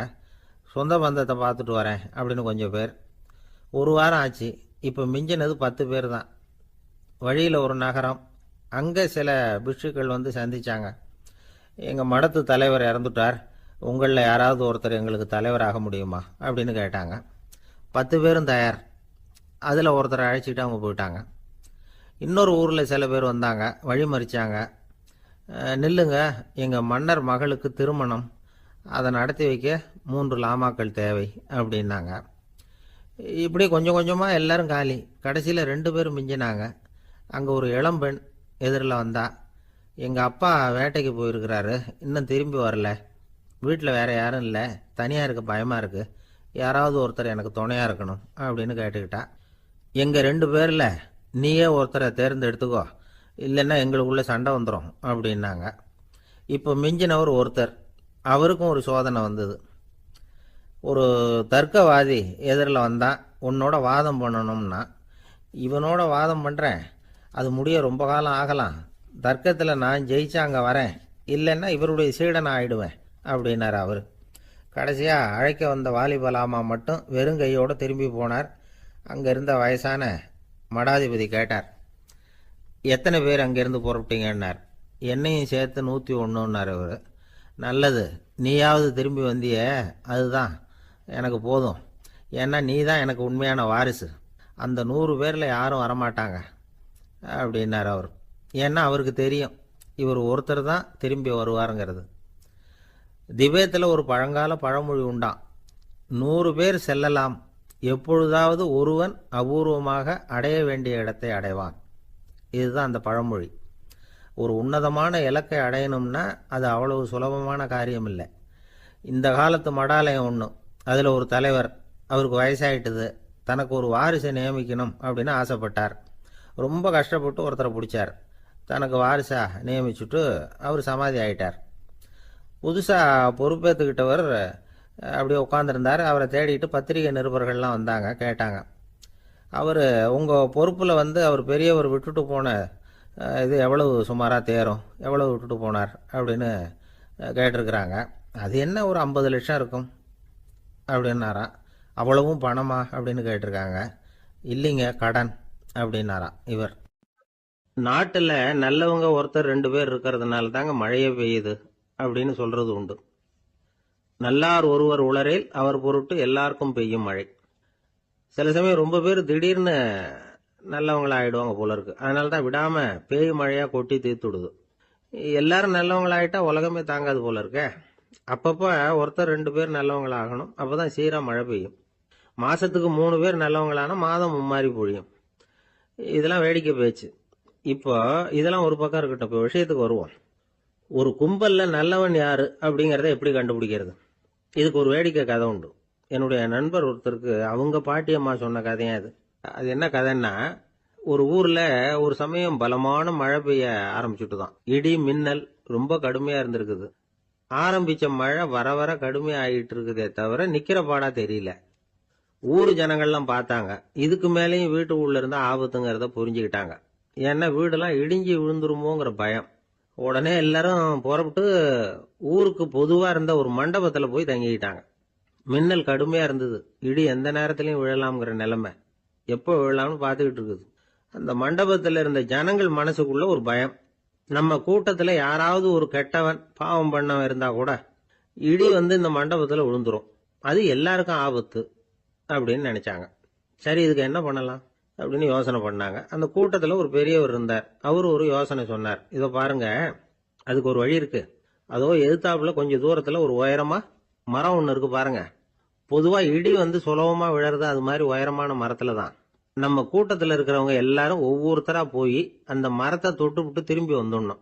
நம்மள பாவம் பண்ணவன் யாரோ அவன் அந்த மரத்தை தொடுற சமயத்துல இடி விழுந்துரும், அவன் மட்டும் போயிடுவான், மண்டபத்துல இருக்கிற நாமெல்லாம் பொழைச்சிக்கலாம் அப்படின்னு ஐடியா கொடுத்தாரு அந்த பெரியவர். இது நல்ல யோசனையா பட்டது. எல்லாரும் ஒத்துக்கிட்டாங்க. ஒவ்வொருத்தரா போய் அந்த மரத்தை தொட்டு விட்டு திரும்பி வந்தாங்க. இடி எதுவும் விழல. இன்னமும் பாவம் பண்ண ஆசாமி அதை போய் தொடல போல இருக்கு அப்படின்னு நினைச்சுக்கிட்டாங்க. ஒவ்வொருத்தரா போறாங்க, எல்லாரும் போய் தொட்டு விட்டு வந்தாச்சு. இன்னும் ஒரே ஒரு ஆசாமி தான் பாக்கி. கடைசியா இருந்த அந்த ஆள் பயந்துட்டான். இது வரைக்கும் இடி விழலைன்னா இப்ப என்ன அர்த்தம்? இப்ப நாம தான் பாக்கி, நாம தான் தப்பு பண்ண ஆள் போல இருக்கு அப்படின்னு நினைச்சுட்டான். அதனால துணிச்சலா போய் தொடுறதுக்கு பயந்தான், தயங்கிக்கிட்டே இருந்தான். இருந்தாலும் மற்றவங்க எல்லாம் சும்மா இருப்பாங்களா, கட்டாயப்படுத்தி கழுத்தை பிடிச்சி தள்ளாத குறையா அவனை தள்ளி விட்டாங்க, போய் தொட்டுட்டு வாடான்னு. அவன் நடுங்கிட்டே போய் அந்த மரத்தை தொட்டான். அதே வினாடி ஒரு பயங்கரமான மின்னல் இடி விழுந்துட்டுது. எங்க விழுந்தது தெரியுமா? அந்த ஆள் மேல இல்ல, மண்டபத்துல விழுந்தது.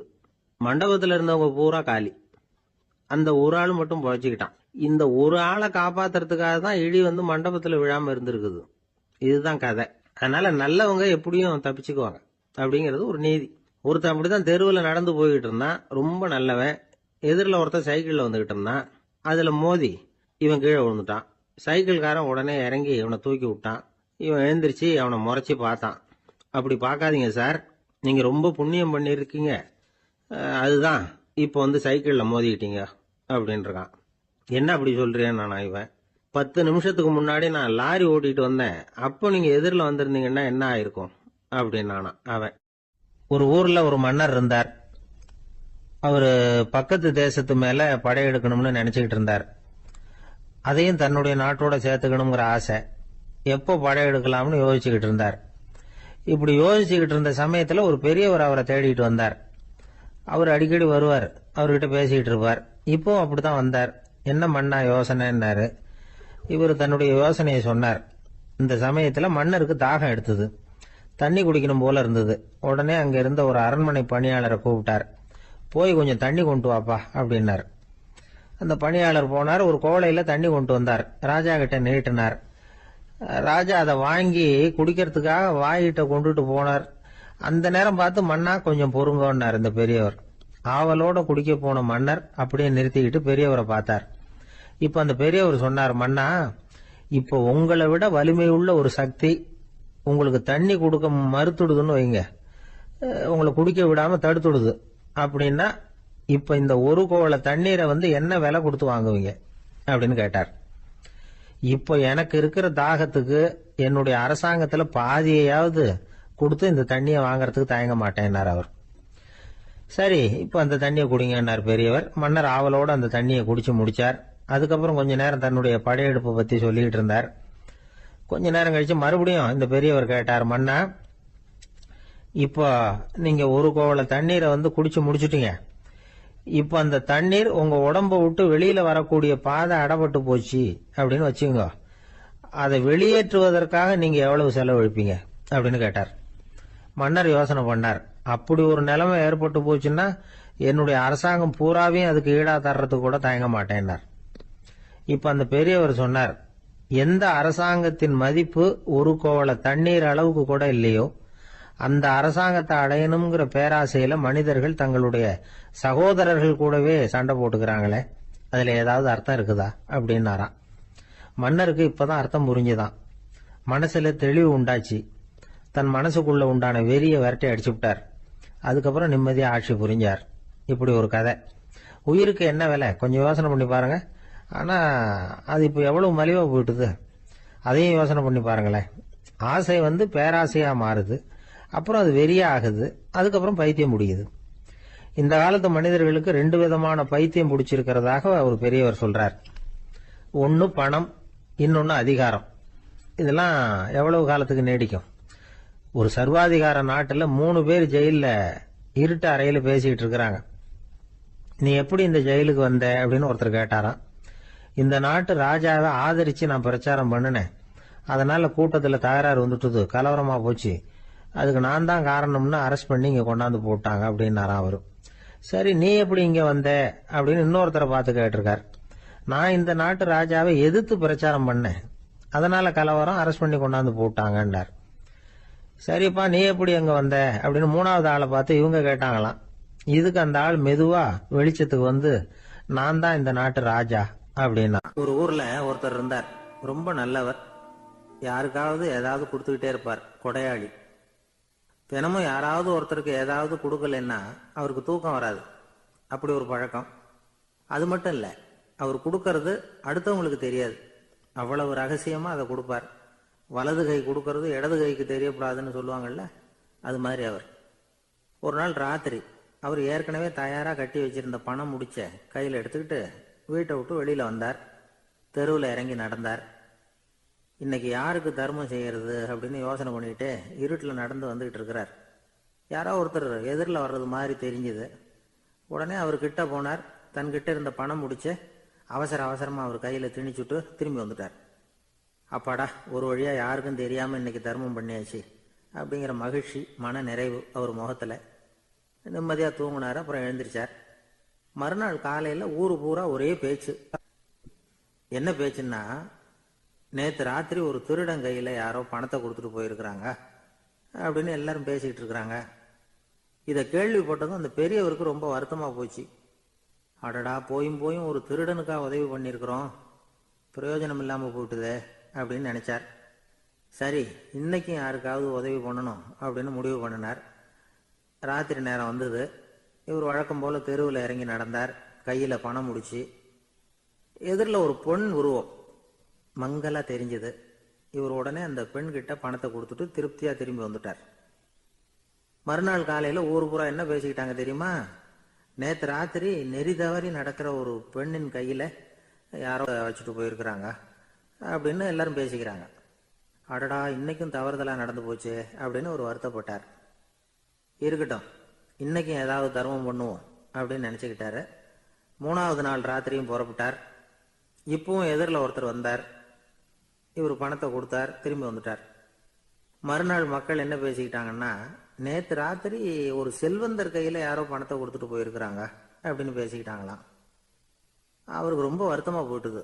என்ன இது தினம் இப்படி ஆகிக்கிட்டு இருக்குதே அப்படின்னு நினச்சிக்கிட்டே படுத்து தூங்கினார். அன்னைக்கு ராத்திரி ஒரு கனவு. அந்த கனவுல இறைவன் வந்து சொன்னாராம், இதோ பாருப்பா, நீ கொடுத்த தர்மம் வீணா போயிடல. உன்கிட்ட பணம் வாங்கின அந்த திருடன் திருந்திட்டான், அந்த பொண்ணும் திருந்திட்டா, அந்த செல்வந்தனும் கொடையாளி ஆயிட்டான், எல்லாருக்கும் உதவி பண்ண ஆரம்பிச்சுட்டான் அப்படின்னு சொன்னாராம். இந்த கதையை சொன்னவர் யாருன்னா நபிகள் நாயகம். இதில் உள்ள கருத்து என்னன்னா, நல்ல மனசோட தர்மம் பண்ணுனா அது வீணா போறதில்லை. இன்னொரு கருத்து, தர்மம் வந்து தன்னை மட்டும் அல்ல, அடுத்தவங்களையும் தீமையிலிருந்து காப்பாற்றும். இதுதான் நாம புரிஞ்சுக்க வேண்டியது. இந்த காலத்திலையும் இது மாதிரி சில சம்பவங்கள் நடக்கிறது உண்டு. ஒரு பெரியவர் இருட்டில் நடந்து வந்துகிட்டு இருந்தாரு. எதிரில் வந்த ஒருத்தன் வலுக்கட்டாயமாக இவர் கையை பிடிச்சி ஒரு பண முடிப்பை கொடுத்து வச்சுக்க சொல்லிவிட்டு விலகி போயிட்டான். பெரியவருக்கு ஆச்சரியம். இந்த காலத்துலேயும் இப்படி வலது கை கொடுக்கறது இடது கைக்கு தெரியக்கூடாதுன்னு நினைக்கிற கொடையாளிகள் உண்டு போல இருக்கு அப்படின்னு யோசனை பண்ணிக்கிட்டே நடந்தார். கொஞ்சம் தூரம் போயிருப்பாரு. அதுக்குள்ள அதே ஆள் திரும்பி வந்தான். கொடுத்த பண முடிப்பை திருப்பி கொடுங்க அப்படின்னு கேட்டு வாங்கிட்டான். இவருக்கு ஒன்றும் புரியல. ஏன் இப்படி பண்ணுறேன்னார். அது ஒன்றும் இல்லைங்க, கொஞ்ச நேரம் இதை உங்ககிட்ட கொடுத்து வச்சிருந்தேன், அவ்வளவுதான் அப்படின்னா. ஏன்னு கேட்டார். என்னை பின்னாடி போலீஸ் தேடிக்கிட்டு வந்துக்கிட்டு இருக்குது, அதுதான் அப்படி பண்ணேன். இப்போ போயிட்டு இனிமே ஒன்றும் பயம் இல்லை அப்படின்னு சொல்லிவிட்டு அவன் பாட்டுக்கு நடந்து போறான். எனக்கு தெரிஞ்ச ஒருத்தர் இருக்கார். அவரு ஒரு பெரிய காவல்துறை அதிகாரி, ரொம்ப கண்டிப்பானவர். அவரை கண்டாவே எல்லாரும் பயப்படுவாங்க. அப்படிப்பட்டவர் வீட்டுக்கு போனா அப்படியே அடியோட மாறிடுவார். அங்க போய் பாத்தீங்கன்னா குழந்தைகளோட குழந்தையா அவர் விளையாடிக்கிட்டு இருப்பார். அலுவலக சமயத்துல பாத்தீங்கன்னா குதிரை முதுகுல அவர் உட்கார்ந்துருப்பார். வீட்டுல பாத்தீங்கன்னா அவர் முதுகுல குழந்தை உட்காந்துருக்கும். அவரு குதிரை மாதிரி போயிட்டு இருப்பார். இது எப்படிங்க முடியுது உங்களால அப்படின்னு கேட்டாங்க. அது ஒண்ணுமில்ல, இங்க வீட்டுக்கு வந்த உடனே என்னோட மனசை தனியா எடுத்து வச்சிருவேன் அப்படின்னார். அது என்னங்க உங்க சட்ட பயிலியா இருக்குது மனசு, அது தனியா எடுத்து வைக்கிறதுக்கு அப்படின்னு கேட்டாங்க. அப்படி இல்லைங்க, இது ஒரு பயிற்சி, மனப்பயிற்சி, அவ்வளவுதான் அப்படின்னார். இப்படி சமயம் பார்த்து மனசை தனியா வச்சுவிட தெரிஞ்சவங்க வாழ்க்கையில எப்பவும் உற்சாகமா இருப்பாங்க அப்படிங்கிறது பெரியவங்க கருத்து. ஒரு டாக்டர் ஆஸ்பத்திரியில இருக்கிற வரைக்கும் டாக்டரா இருக்கலாம். அவர் மனைவிகிட்டையும் அவர் டாக்டரா இருக்க வேண்டிய அவசியம் இல்லை. ஒரு வக்கீல் வந்து கோர்ட்ல இருக்கிற வரைக்கும் வக்கீலா இருக்கலாம். வீட்டுக்கு வந்ததுக்கு அப்புறமும் வக்கீலா இருக்க வேண்டிய அவசியம் கிடையாது. வீட்டுல வந்து குழந்தைகள்கிட்ட விளையாடும் பொழுதும் அதுகள்கிட்ட ஃபீஸ் கேட்டுட்டு இருக்க கூடாது. நாம எப்படி இருக்கணும்னு பெரியவங்க சொல்றாங்கன்னா, மனசோட சேரப்படாதான். அப்படி சேராம வாழ்க்கையை கவனிக்கணுமா. மனசை அப்படியே தனியா எடுத்து பக்கத்துல வச்சுடணும். அப்படின்னா அதை அப்படியே தூக்கி எறிஞ்சுடு அப்படின்னு அர்த்தம் இல்லை. ஏன்னா மனசுங்கிறது நமக்கு உபயோகப்படக்கூடிய ஒண்ணுதான். எப்ப எப்போ அது தேவையோ அப்பப்போ எடுத்து உபயோகப்படுத்திக்கணும். தேவைப்படுறப்போ எடுத்து கண்ணாடியை மாட்டிக்கிறோம்ல, படிக்கும் பொழுது கண்ணாடி தேவைப்படுதோ எடுத்து மாட்டிக்கிறோம் இல்லையா, அது மாதிரி கணக்கு போடுறதுக்கு மனசு தேவை. கடைக்கு போய் ஒரு பொருள் வாங்குறோம், காசு கொடுக்குறோம், மீதி சில்லறை சரியா இருக்கா அப்படின்னு எண்ணி பார்த்து வாங்க வேண்டியிருக்கு. அந்த சமயத்துல மனசை எடுத்து தனியா வச்சுட்டேன் அப்படின்னு சொல்லிட்டு இருக்க கூடாது. பரீட்சைக்கு படிக்க வேண்டியிருக்குது, படிச்சதையெல்லாம் அப்படியே நினைவுல வச்சுக்க வேண்டியிருக்கு. அந்த சமயத்துல மனசை தூக்கி எறிஞ்சுட்டேன் சார் அப்படின்னு சொல்லிட்டு இருக்க கூடாது. அப்படி சொன்னா பரீட்சை நம்மளை தூக்கி எறிஞ்சிடும். அதனால தேவைப்படுறப்போ மனசை உபயோகப்படுத்தணும், தேவையில்லாதப்போ அது தனியா ஓய்வு எடுத்துக்க விட்டுடணும். இப்படி நாம பழக்கப்படுத்திக்கிட்டா வாழ்க்கைங்கிறது நமக்கு புதுசா தெரியுமா. மனசுக்கும் ஒரு சக்தி கிடைக்கும். எந்திரங்களுக்கு ஓய்வு கொடுக்குற மாதிரி மனசுக்கும் ஓய்வு கொடுக்கணும், இல்லைன்னா அது களைச்சு போயிடும். குழந்தைகள் மனசை சுமந்துகிட்டு இருக்கிறது இல்ல, இது முதியவர்கள் குழந்தைகள் கிட்ட இருந்து கத்துக்க வேண்டிய ஒரு பாடம். ஆனாலும் இந்த கால குழந்தைகள் கிட்ட ரொம்ப எச்சரிக்கையா இருக்க வேண்டியிருக்கு. ஒரு தாத்தாவும் பேரனும் விளையாடிக்கிட்டு இருக்கிறாங்க. தாத்தா, எனக்கு சைக்கிள் ஓட்ட கத்து கொடு அப்படிங்கிறான் பேரன். சைக்கிள் உயரம் கூட இல்ல, அதுக்குள்ள சைக்கிள் ஓட்டணுமா அப்படின்னாரு தாத்தா. ஏன் தாத்தா, ரயில் ஓட்டுறாரு, அவர் என்ன ரயில் நீளமா இருக்கார் அப்படின்னு கேட்டானா அந்த பையன். ஒரு ஊர்ல ஒரு பெரிய செல்வந்தர் இருந்தார். பணத்துக்கு பஞ்சம் இல்லை. அதனால இந்த உலகத்துல முடியாத காரியம் எதுவும் இல்லைன்னு நினைச்சார். பணம் இருந்தாலே அந்த நினைப்பு தானா வந்துடும். அதனால இவரும் அப்படி நினைச்சதுல ஒன்றும் தப்பு இல்லை. அந்த ஊருக்கு குருநானக் ஒரு தடவை வந்தார்.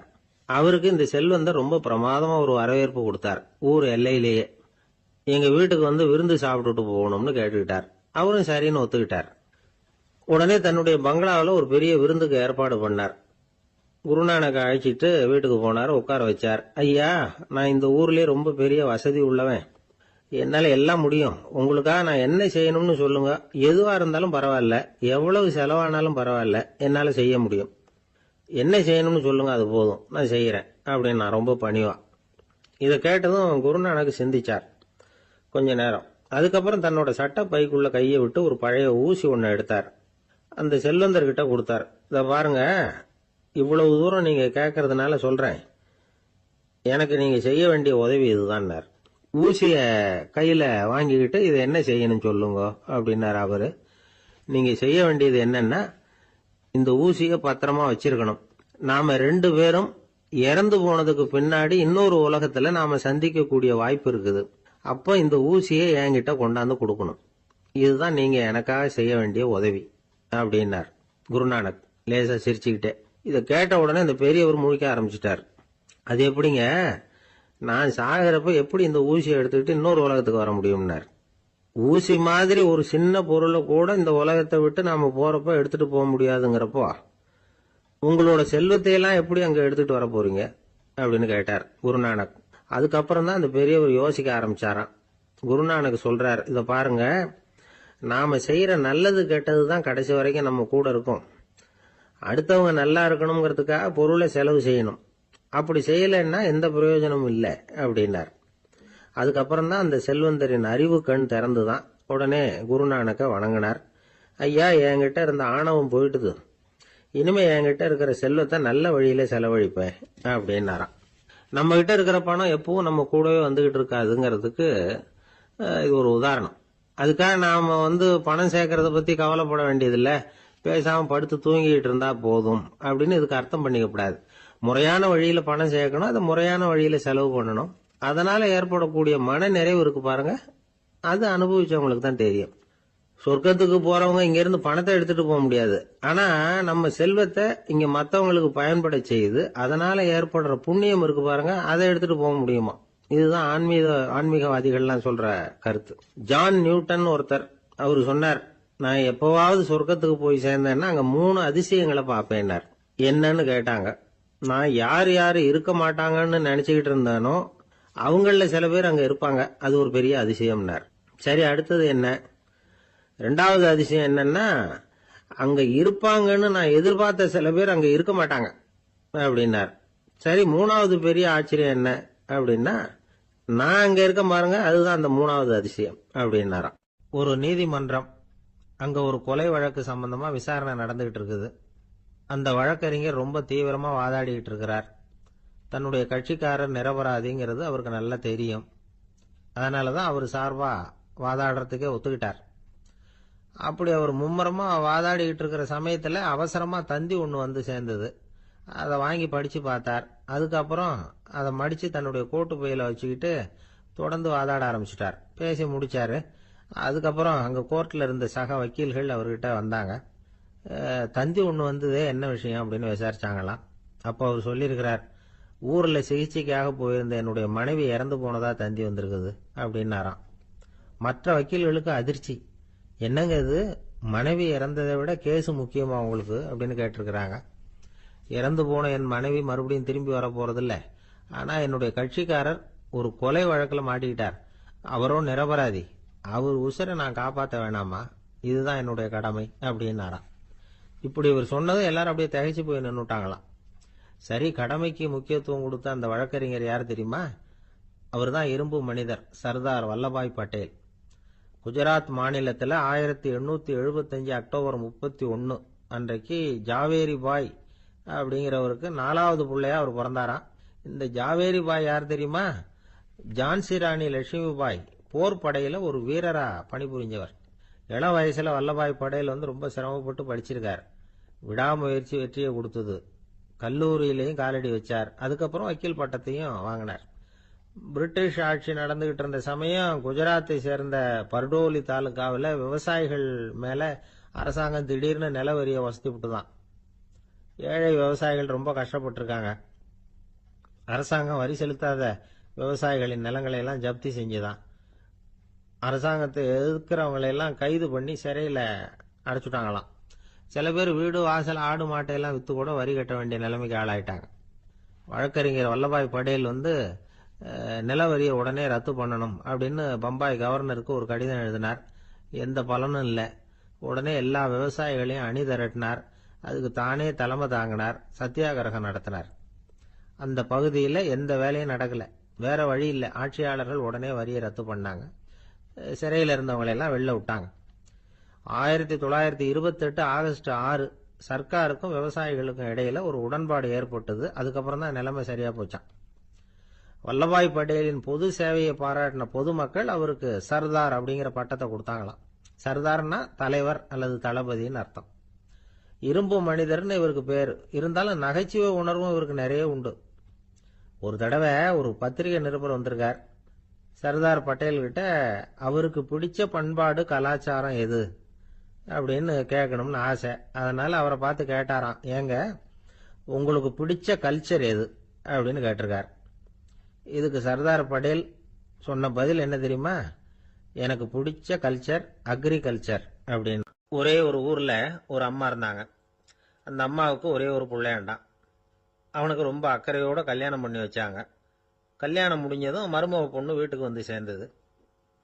அப்பாடா, என் கடமை முடிஞ்சது, இனிமே அக்கடான்னு எங்கேயாவது ஒரு மூலையில் படுத்து கிடக்கலாம் அப்படின்னு நினைச்சாங்க அந்த அம்மா. ஆனால் நினைக்கிறபடி எங்கே நடக்குது? அதுக்கப்புறம் தான் பிரச்சனையே ஆரம்பமாச்சு. மருமகள் குணம் சரியில்லை, ஒரு மாதிரி. அந்த பொண்ணு வீட்டுக்கு வந்ததுமே முதல் வேலையாக மாமியாரை பார்த்து, அதுதான் நான் வந்துட்டேன்ல, இனிமே உங்களுக்கு என்ன வேலைங்க, புறப்பட வேண்டியது தானே, காசி ராமேஸ்வரம்னு எங்கேயாவது போங்க அப்படின்னுட்டு தான். மாமியார் பார்த்தாங்க, கொஞ்சம் யோசனை பண்ணாங்க. இந்த பாருமா, நீ இப்படி சொல்றதுக்கு முன்னாடியே வீட்டை விட்டு புறப்படணுங்கிற முடிவுக்கு நான் வந்துட்டேன். வீட்டை மட்டும் இல்லை, இந்த உலகத்தை விட்டே கூட போறதுக்கு தயாரா இருக்கிறேன். ஆனா ஒரே ஒரு விஷயத்துக்காக என் உயிரை கையில பிடிச்சிக்கிட்டு இருக்கிறேன் அப்படின்னாங்களாம். என்ன விஷயம்னு கேட்டது இந்த மருமக பொண்ணு. வேற ஒண்ணும் இல்ல, என் பிள்ளைக்கு கல்யாணம் பண்ணி வச்சுட்டேன். ஒரு பேர புள்ள பிறந்து அதை என் கண்ணால பார்த்துட்டேன்னா நான் எங்க வேணும்னாலும் போறதுக்கு தயாரா இருக்கிறேன் அப்படின்னாங்களாம் அந்த மாமியார். மாமியார் இப்படி சொல்றதுலயும் நியாயம் இருக்கிறதாக பட்டுது அந்த பொண்ணுக்கு. சரி, அப்படியே இருந்து பார்த்துட்டு போகலாம் அப்படின்னு அனுமதி கொடுத்தது. கொஞ்ச காலத்துல ஒரு பேரன் பிறந்தான். அந்த அம்மாவும் பேரனை கண்ணால பார்த்துட்டாங்க. சரி, பேரனை பார்த்தாச்சுல, இனிமே புறப்பட வேண்டியது தானே அப்படின்னது மருமக பொண்ணு. மாமியார் பார்த்தாங்க, நீ சொல்றது சரிதாம்மா, அதுல ஒன்றும் தப்பு இல்லை. என்னோட பேரன் உங்களை அம்மா அப்பான்னு கூப்பிடுறத என் காது குளிர கேட்டுட்டு போயிடுறேனே அப்படின்னாங்களாம். சரி, அந்த ஆசையும் நிறைவேறட்டும் அப்படின்னு காத்துக்கிட்டு இருந்தாங்க. பேரன் வளர்ந்தான், நடந்தான், பள்ளிக்கூடம் போனா, பெரியவனானா. மருமக பொண்ணு மறுபடியும் மாமியாரை விரட்ட ஆரம்பிச்சுட்டுது, இன்னும் புறப்புள்ளையான்னு. இதை பாருமா, இது வரைக்கும் இருந்துட்டேன். பேரனோட கல்யாணத்தையும் கண்ணால பார்த்தாதான் இந்த கட்டை வேகும் போல இருக்குது அப்படின்னு சொல்லி ஒரு மாதிரியா பேச ஆரம்பிச்சாங்க. இதுவும் நியாயமான ஆசையாக தான் படுது அப்படின்னு அது யோசிச்சிருக்கு அந்த பொண்ணு. சரின்னு அதுக்கும் ஒத்துக்கிட்டது. உடனே பேரனுடைய கல்யாணமும் முடிஞ்சது ஒரு வழியா. இனிமே ஒரு நொடி கூட இங்க இருக்கக்கூடாது, புறப்படுங்க அப்படின்னு மாமியாரை விரட்டிச்சான் அந்த பொண்ணு. இப்ப அந்த மாமியார் தன்னோட மருமகளை பார்த்து சொல்றாங்க, இதோ கிளம்பிட்டேம்மா, என் மூட்டை முடிச்செல்லாம் கட்டிக்கிட்டேன், புறப்பட்டுட்டேன். அப்படியே நீயும் உன் துணிமணிகளை மூட்டை கட்டிக்கிட்டு கிளம்பிடும், என்னோட சேர்ந்து 2 பேருமா சேர்ந்து போயிடலாம் அப்படின்னாங்களாம். அந்த பொண்ணு முழிக்குது. முழிக்காதே, உனக்கும் ஒரு மருமக வந்துட்டா, இனிமே நீயும் ஒரு மாமியார் தானே, உனக்கும் இனிமே இங்க வேலை இல்லை, புறப்படு அப்படின்னாங்களாம். அப்பதான் அந்த பொண்ணு சிந்திக்க ஆரம்பிச்சுதான், தன்னோட தவறு புரிஞ்சுதான். இந்த தகவலை கேட்டுட்டு இருக்கிற மருமகள்லாம் இதை பத்தி கொஞ்சம் யோசிச்சு பார்க்கணுங்கிறதுக்காகத்தான் இதை சொல்றோம் மாமியார்கள் சார்பா. கொஞ்ச நாளைக்கு முன்னாடி ஒரு பொண்ணை பார்த்து பேசுகிற சந்தர்ப்பம் கிடைச்சிது ஒரு கல்யாண வீட்டில். அந்த பொண்ணு சொல்லிச்சு, சார் எனக்கு கல்யாணம் ஆகி 15 வருஷம் ஆகுது, நான் மாமியார்கிட்ட சண்டை போட்டதே இல்லை அப்படின்னு ரொம்ப அடக்கமாக சொல்லிச்சு. அது எப்படிம்மா சாத்தியமாச்சுன்னு கேட்டோம். எனக்கு கல்யாணம் ஆகி 15 வருஷம்தான் ஆச்சு, ஆனால் என் மாமியார் செத்து போய் 20 வருஷத்துக்கு மேலே ஆயிட்டுது அப்படின்னுது. ஒருத்தர் வேகமாக நடந்து போகிறார். கடத்தெருவில் ஒரு ஸ்வீட்டு கடையை பார்க்குறார். உடனே சடன் பிரேக் போட்டது மாதிரி நிற்கிறார். ஒரு ஸ்வீட் வாங்கி சாப்பிடலாமேன்னு மனசு சொல்லுது. டாக்டர் வேணாம்னு சொல்லியிருக்கிறார், உடம்புக்கு ஒத்துக்காது, அதனால் அது வேணாம்னு சொல்லுது அறிவு. இவர் மனசு சொல்கிறத கேட்கல, அறிவு சொல்கிறபடி கேட்குறார். அதனால் மறுபடியும் வேகமாக அங்கேருந்து நடந்து போயிடுறார். அவர் நல்ல மனுஷன். மனுஷனுக்கு அறிவும் இருக்குது, உணர்ச்சியும் இருக்குது. எதுக்கு எடுத்தாலும் உணர்ச்சி வசப்பட்டுக்கிட்டு இருக்கக்கூடாது, அறிவு வசத்தில் நாம் இருக்கணும். அப்போ தான் நாம் நல்லபடியாக வாழ முடியும். இல்லைன்னா அவஸ்தை தான். மகாபாரதத்தில் சந்தனுன்னு சொல்லி ஒரு அரசன் வர்றான். அவன் ஒரு சமயம் அறிவு வசப்படாமல் உணர்ச்சி வசப்படுறான். அதாவது ஒரு நாள் கங்கை கரையில் ஒரு அழகான பொண்ணை பார்க்குறான். இவனுடைய மனசு அவகிட்ட போயிடுது. அவளை கல்யாணம் பண்ணிக்கிறதுக்கு ஆசைப்படுறான். அந்த பொண்ணு சரின்னு சம்மதிக்கிறா. ஆனால் ஒரு நிபந்தனை போடுறா. அந்த நிபந்தனைக்கு சம்மதம்னு சொன்னாதான் உன்னை கல்யாணம் பண்ணிக்குவேன்னு சொல்றா. சரி, அவ போட்ட நிபந்தனை என்ன தெரியுமா? இது மாதிரி, நான் உங்க மனசு புண்படுற மாதிரி எந்த காரியம் பண்ணாலும் நீங்க என்ன ஏன்னு கேட்கக்கூடாது, நான் செய்யற காரியத்தை தடுக்கவும் கூடாது. அப்படி நீங்க செஞ்சா அடுத்த கணமே நான் உங்களை பிரிஞ்சு போயிடுவேன். இதுதான் அந்த பொண்ணு போட்ட நிபந்தனை. சந்தன அரசன் இந்த நிபந்தனையை ஒத்துக்கலாமா? இதை அறிவுபூர்வமா யோசிச்சிருந்தா இதுக்கு கட்டுப்பட்டுருக்க மாட்டான். இந்த நிபந்தனைக்கு நான் சம்மதிக்க மாட்டேன்னு தான் சொல்லியிருக்கணும். ஆனா அவன் அந்த நேரத்துல உணர்ச்சி வசத்துல இருந்தான். அதனால நீ என்ன சொன்னாலும் சரின்னு ஒத்துக்கிட்டான். அவன் கல்யாணம் பண்ணிக்கிட்டான். இதனால என்ன ஆச்சு? 7 பச்சை இளம் குழந்தைகளை பிறந்த உடனே அவ கங்கையில தூக்கி எறிஞ்சு கொல்லக்கூடிய கோர காட்சியை இவன் ஒண்ணு பின்னாடி ஒன்னா பார்க்க வேண்டியதா போச்சு. கடைசியில 8வது குழந்தை பிறந்ததுன்னு தான் அவனுடைய அறிவு மேலோங்குது. அந்த கொடிய செயலை தடுத்து நிறுத்துறான். அந்த 8வது குழந்தை தான் பின்னாடி பீஷ்மர் ஆகிறார். ஒரு பக்தி பிரசங்கத்துல ஒரு பேச்சாளர் இந்த விஷயத்தை சொல்லிவிட்டு இன்னொரு விஷயமும் சொன்னார். அது என்னன்னா, சந்தனு மன்னன் அறிவுக்கும் உணர்ச்சிக்கும் நடுவில் அகப்பட்டு தவிச்சதுனால அவன் வம்சத்துல வந்த கௌரவர்கள் உணர்ச்சி வசப்பட்டாங்க, பாண்டவர்கள் அறிவு வசப்பட்டாங்க அப்படின்னு சொன்னார். மனுஷனுக்கு உணர்ச்சியை விட அறிவு மேலோங்கி இருக்கணுங்கிறது சரிதான். ஆனால் அந்த அறிவை எப்படி உபயோகப்படுத்துறோங்கிறது முக்கியம். ஒருத்தர் சொன்னார், சார் இன்னைக்கு கோயம்புத்தூர்ல ஒரு கல்யாணம், அதுக்கு நான் போக முடியலேன்னு நினைக்கும் பொழுது மனசுக்கு ரொம்ப வருத்தமா இருக்குது சார் அப்படின்னார்.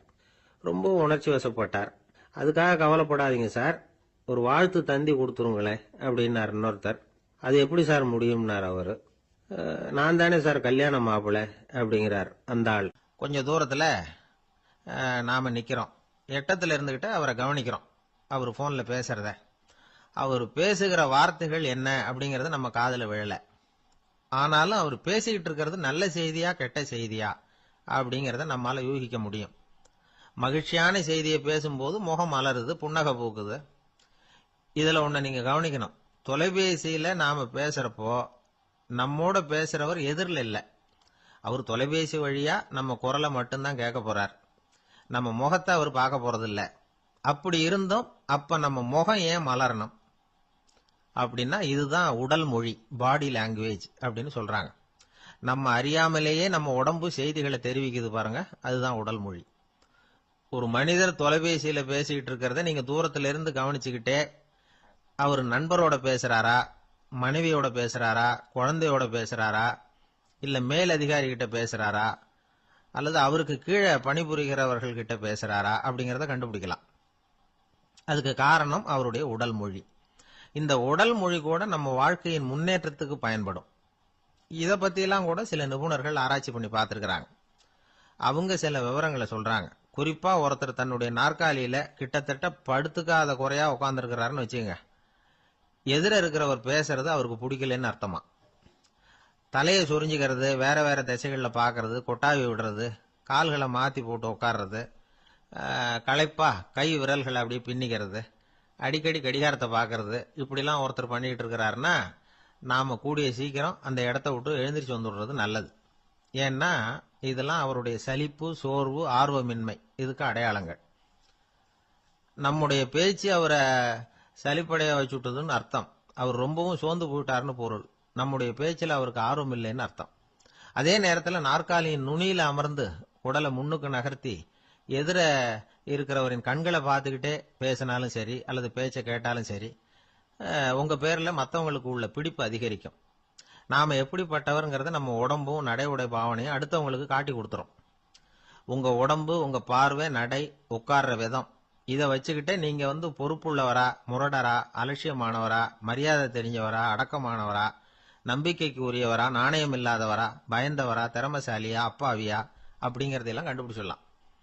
அதனால இந்த உடல் மொழியை புரிஞ்சுக்கிட்டு நம்மளை கொஞ்சம் சரிப்படுத்திக்கிட்டோம்னா வாழ்க்கையில சுலபமா பல காரியங்களை சாதிக்க முடியும்.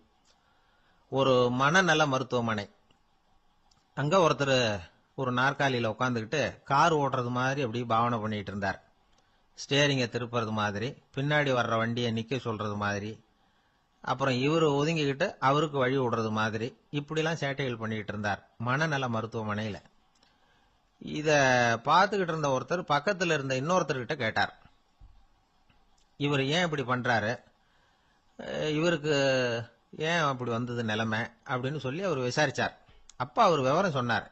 வேற ஒண்ணும் இல்லைங்க, இவருக்கு கார் ஓட்டணும்னு ஆசை ரொம்ப காலமா, அது நிறைவேறாம போயிட்டுது.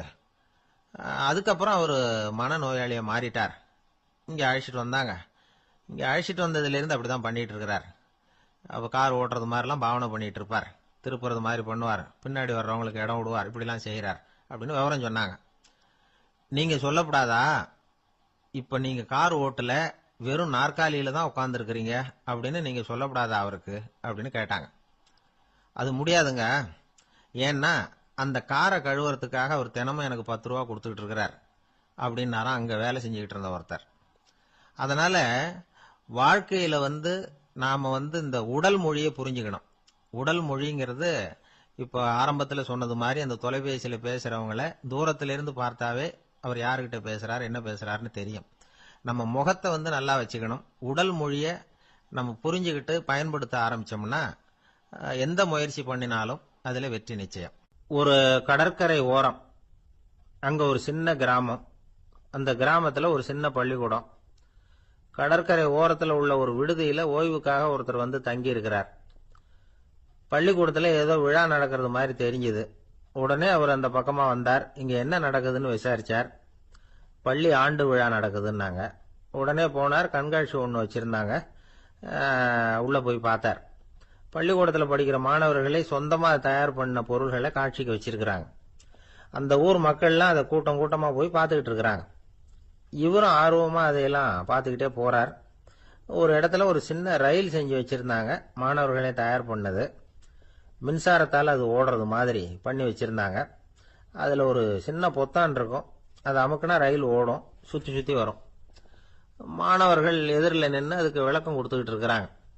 இவரு அதை கவனிச்சார். ரயில் ஓடுறத பார்த்தார். அங்க நின்றுகிட்டு இருந்த மாணவர்கள் கிட்ட விளையாட்டா கேட்டார், ஏப்பா இந்த ரயில் எதனால ஓடுது அப்படின்னு கேட்டார். இவரு சக்தியினால ஓடுது அப்படின்னாங்க மாணவர்கள். அது என்ன சக்தின்னு கேட்டார். அதுக்கு பேரு மின்சாரம் அப்படின்னாங்க. சரி, நீங்க மின்சாரத்தை பார்த்துருக்கிறீங்களா அப்படின்னார். நாங்க பார்த்தது இல்லைங்க, ஆனா இதை செய்யறதுக்கு எங்களுக்கு உதவி பண்ண ஆசிரியர் ஒரு பட்டதாரி, ஒரு காலம் அவர் பார்த்துருக்கலாம் அப்படின்னாங்க. அவர் எங்க இருக்காருன்னு கேட்டார். இதோ அழைச்சிட்டு வர்றோம்னு ஓடினாங்க. அவர் அழைச்சிட்டு வந்தாங்க. அவர்கிட்ட ஒரு பெரியவர் கேட்டார், மின்சாரத்தை நீங்க பார்த்துருக்கிறீங்களா அப்படின்னு. மின்சாரத்தை பார்க்கறதாவது நான் பார்த்ததே இல்லை. நான் பார்த்தது அது செயல்படுற விதத்தை தான்.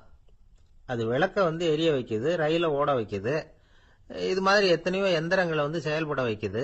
ஆனா உண்மையிலேயே அது என்னன்னு எனக்கு தெரியாது. ஒருவேளை இந்த பள்ளிக்கூடத்து தலைமை ஆசிரியருக்கு தெரிஞ்சிருக்கலாம், ஏன்னா அவர் ஒரு மேல்நிலை பட்டதாரி அப்படின்னாராம் அவரு. சரின்னு போய் தலைமை ஆசிரியரை கூப்பிட்டுக்கிட்டு வந்தாங்க. அவர்கிட்டயும் இதே கேள்வி கேட்டாராம் அவரு. மன்னிக்கணும், இந்த கேள்வி இதுவரைக்கும் யாரும் என்கிட்ட கேட்டதில்ல. சக்தியை யாரும் பார்க்க முடியாது, ஆனா அது செயல்படும் விதத்தை தான் பார்க்க முடியும் அப்படின்னாராம் அவரு. இப்போ இதுவரைக்கும் கேட்டுக்கிட்டு இருந்த பெரியவர் சிரிச்சார். சிரிச்சுட்டு சொன்னாராம், சரி அதுக்காக ஒன்றும் கவலைப்படாதீங்க, என்னுடைய பெயர் தாமஸ் ஆல்வா எடிசன் அப்படின்னாராம். இதை கேட்டதும் அங்க இருந்தவங்களுக்கெல்லாம் அதிர்ச்சி, ஆச்சரியம். என்னது, நீங்க தானா எடிசன்? நீங்க எவ்வளவு மின்சார கருவிகளை உண்டாக்கி இருக்கிறீங்க, நீங்களா இந்த கேள்வியை கேட்டது அப்படின்னாங்களாம். ஆமா, நான் தான் கேட்கிறேன், ஏன்னா நானே மின்சாரத்தை பார்த்தது கிடையாது அப்படின்னாராம் அவரு. அன்புங்கிறது இப்படிப்பட்டது தாங்கிறார் ஓஷோ. அன்புங்கிறது நம்ம உடற்கூறு அமைப்பில் இல்லை, அது நம்ம உடம்புல உள்ள சுத்த சக்தியின் வெளிப்பாடு. அதை உணரத்தான் முடியுமே தவிர பார்க்க முடியாது. அன்பே உன்னை நான் என் இருதயத்தில் வச்சிருக்கிறேன் அப்படின்னு எல்லாம் சொல்லுவான். இதெல்லாம் சும்மா. இது டாக்டர்கள் சொல்ற இருதயம் கிடையாது. அது ரத்தத்தை தள்ளுகிற ஒரு கருவி, அவ்வளவுதான். ஞானிகள் சொல்லுகிற இதயம் வேற, அது கண்ணுக்கு புலப்படாத ஒரு சக்தி. என்னுடைய இதயம் ரொம்ப விசாலமானது சார் அப்படின்னார் ஒருத்தர். அப்படிங்களான்னு ரொம்ப மரியாதையா, ஆமாங்க டாக்டர் அப்படிதான் சொல்றார், கொஞ்சம் வீங்கி போய் பெருசா இருக்குதான் அப்படின்னார். அள்ள அள்ள குறையாதது அட்சய பாத்திரம், அது நமக்கு தெரியும், கேள்விப்பட்டிருக்கிறோம். ஆனா போட போட நிரம்பாத ஒரு பாத்திரம் உண்டு. அது என்ன தெரியுமா? நம்மள பல பேர்கிட்ட அந்த பாத்திரம் உண்டு. அதுதான் பேராசை அப்படிங்கிற பாத்திரம். அதை நிறைவு செய்யவே முடியாது. பேராசையை பத்தி சுஃபி இலக்கியத்துல ஒரு பிரபலமான கதை உண்டாம். அதை ஒரு பெரியவர் எடுத்து சொல்லியிருக்கிறார். ஒரு மன்னர் நகர்வலம் போயிட்டு இருக்கார். ஒரு பிச்சைக்காரன் மன்னர் எதிரில் வரான். பிச்சை போடுங்கிறான். என்னுடைய அமைதியை கெடுக்காதே போங்கிறார் மன்னர். அவன் சிரிக்கிறான். அரசே, உங்களுடைய அமைதி கெடக்கூடிய நிலையில் இருந்தா அதுக்கு பேர் அமைதியே கிடையாது அப்படின்னு நானா. எதிரில் நிக்கிறது வெறும் பிச்சைக்காரன் இல்லை, யோகி அப்படிங்கிறத மன்னர் புரிஞ்சுக்கிட்டார். துறவியே, உங்களுக்கு என்ன வேணும்னாலும் கேளுங்க, கொடுக்குறேன்னாராம். அந்த துறவி மறுபடியும் சிரிக்கிறார். அரசே, உங்களால் முடியாததையெல்லாம் கொடுக்க முடியும்னு சத்தியம் செய்யாதீங்க அப்படின்னார். மன்னருக்கு கோபம் வந்துட்டுது. என்ன இவர் இப்படி சொல்றாரு அப்படின்னு நினைச்சார். நகர்வலத்தை பாதியிலேயே நிறுத்தினார். வாங்க அரண்மனைக்குன்னார். துறவியை அழைச்சிக்கிட்டு அரண்மனைக்கு வந்துட்டார். துறவி தன்கிட்ட இருந்த பிச்சை பாத்திரத்தை நீட்டினார். இது நிறைய எனக்கு பொற்காசுகள் வேணும் அப்படின்னாராம். அவ்வளவுதானா, இது ஒரு பெரிய காரியமா அப்படின்னு கையை தட்டினாராம் மன்னர். ஒரு பெரிய தாம்பாளம் நிறைய பொற்காசுகள் சேர்ந்தது. அதை அள்ளி போட்டார். போட போட அந்த பிச்சை பாத்திரம் நிரம்பவே இல்லை. பொற்காசுகள் போட போட அவ்வளவையும் உள்ள வாங்கிக்கிட்டே இருக்குது. அரசாங்க கஜானாவே காலி ஆயிட்டுது. மூட்டை மூட்டையா பொற்காசுகளை கொட்டி பார்த்துட்டாங்க. அது முழுங்கிக்கிட்டே இருக்குது. கடைசி வரைக்கும் அந்த பிச்சை பாத்திரம் நிரம்பவே இல்லை. அரசர்கிட்ட இருந்த கர்வம் போயிட்டுது. அப்படியே பொத்துன்னு துறவி காலில் விழுந்தார். அப்போ அந்த துறவி சொன்னாராம், மன்னா, இந்த பிச்சை பாத்திரத்தை உங்களால மட்டும் இல்லை, வேற யாராலையும் நிரப்ப முடியாது. அதுக்கு என்ன காரணம்னா, இது சாதாரண பிச்சை பாத்திரம் இல்லை, பேராசைகளோட வாழ்ந்து செத்துப்போன ஒரு மனிதனின் மண்டை ஓடுது அப்படின்னாராம். பாருங்க, இதுதான் அந்த சுஃபி இலக்கிய கதை. செத்த பிறகும் நிறைவு இல்லைன்னா அது எப்பேற்பட்ட பேராசையா இருக்கும்னு யோசிச்சு பார்த்துங்க. நம்மால் ஒருத்தர் கல்யாணம் பண்ணிக்க பொண்ணு பார்த்துக்கிட்டு இருந்தார். அழகு, அறிவு, படிப்பு எதுவும் தேவையில்லை, பணம் மட்டும் இருந்தா போதும் அப்படின்னு பார்க்கறவங்க கிட்ட எல்லாம் சொல்லி வச்சார். ரொம்ப நாளைக்கு அப்புறம் ஒரு பணக்காரர் கிடைச்சார்.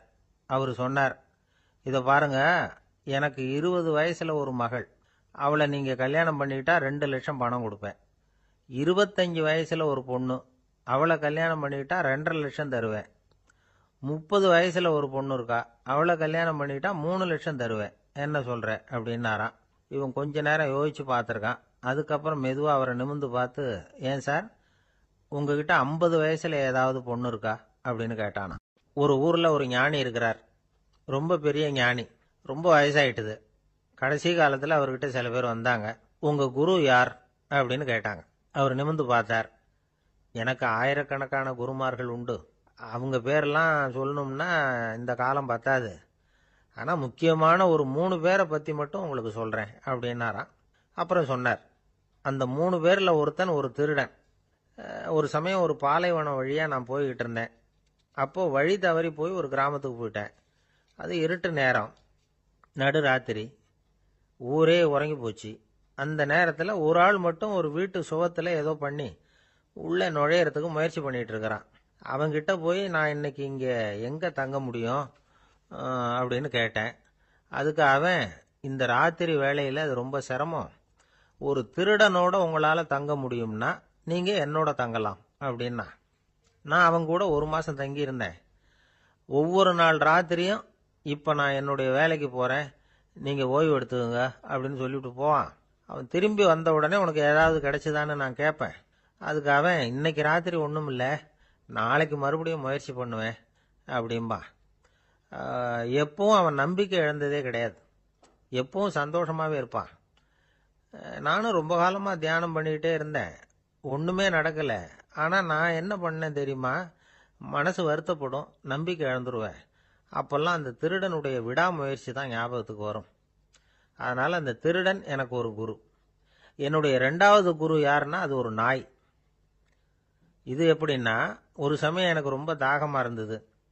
ஒரு நதியை நோக்கி போய்கிட்டு இருந்தேன். அப்போ ஒரு நாயும் வந்தது. அதுக்கும் தாகம். ஓடி வந்து ஆற்றை பார்த்தது. அதோட நிழல் வந்து ஆற்றுல தெரிஞ்சுது. அதை பார்த்ததும் பயந்துட்டுது அது. அதாவது அது தன்னுடைய சொந்த உருவத்தையே கண்டு பயந்தது. அதை பார்த்து குறைக்குது, திரும்பி ஓடிச்சு. ஆனால் அதுக்கு தாகம் அதிகமாக இருந்ததுனால அது மறுபடியும் திரும்பி வந்தது.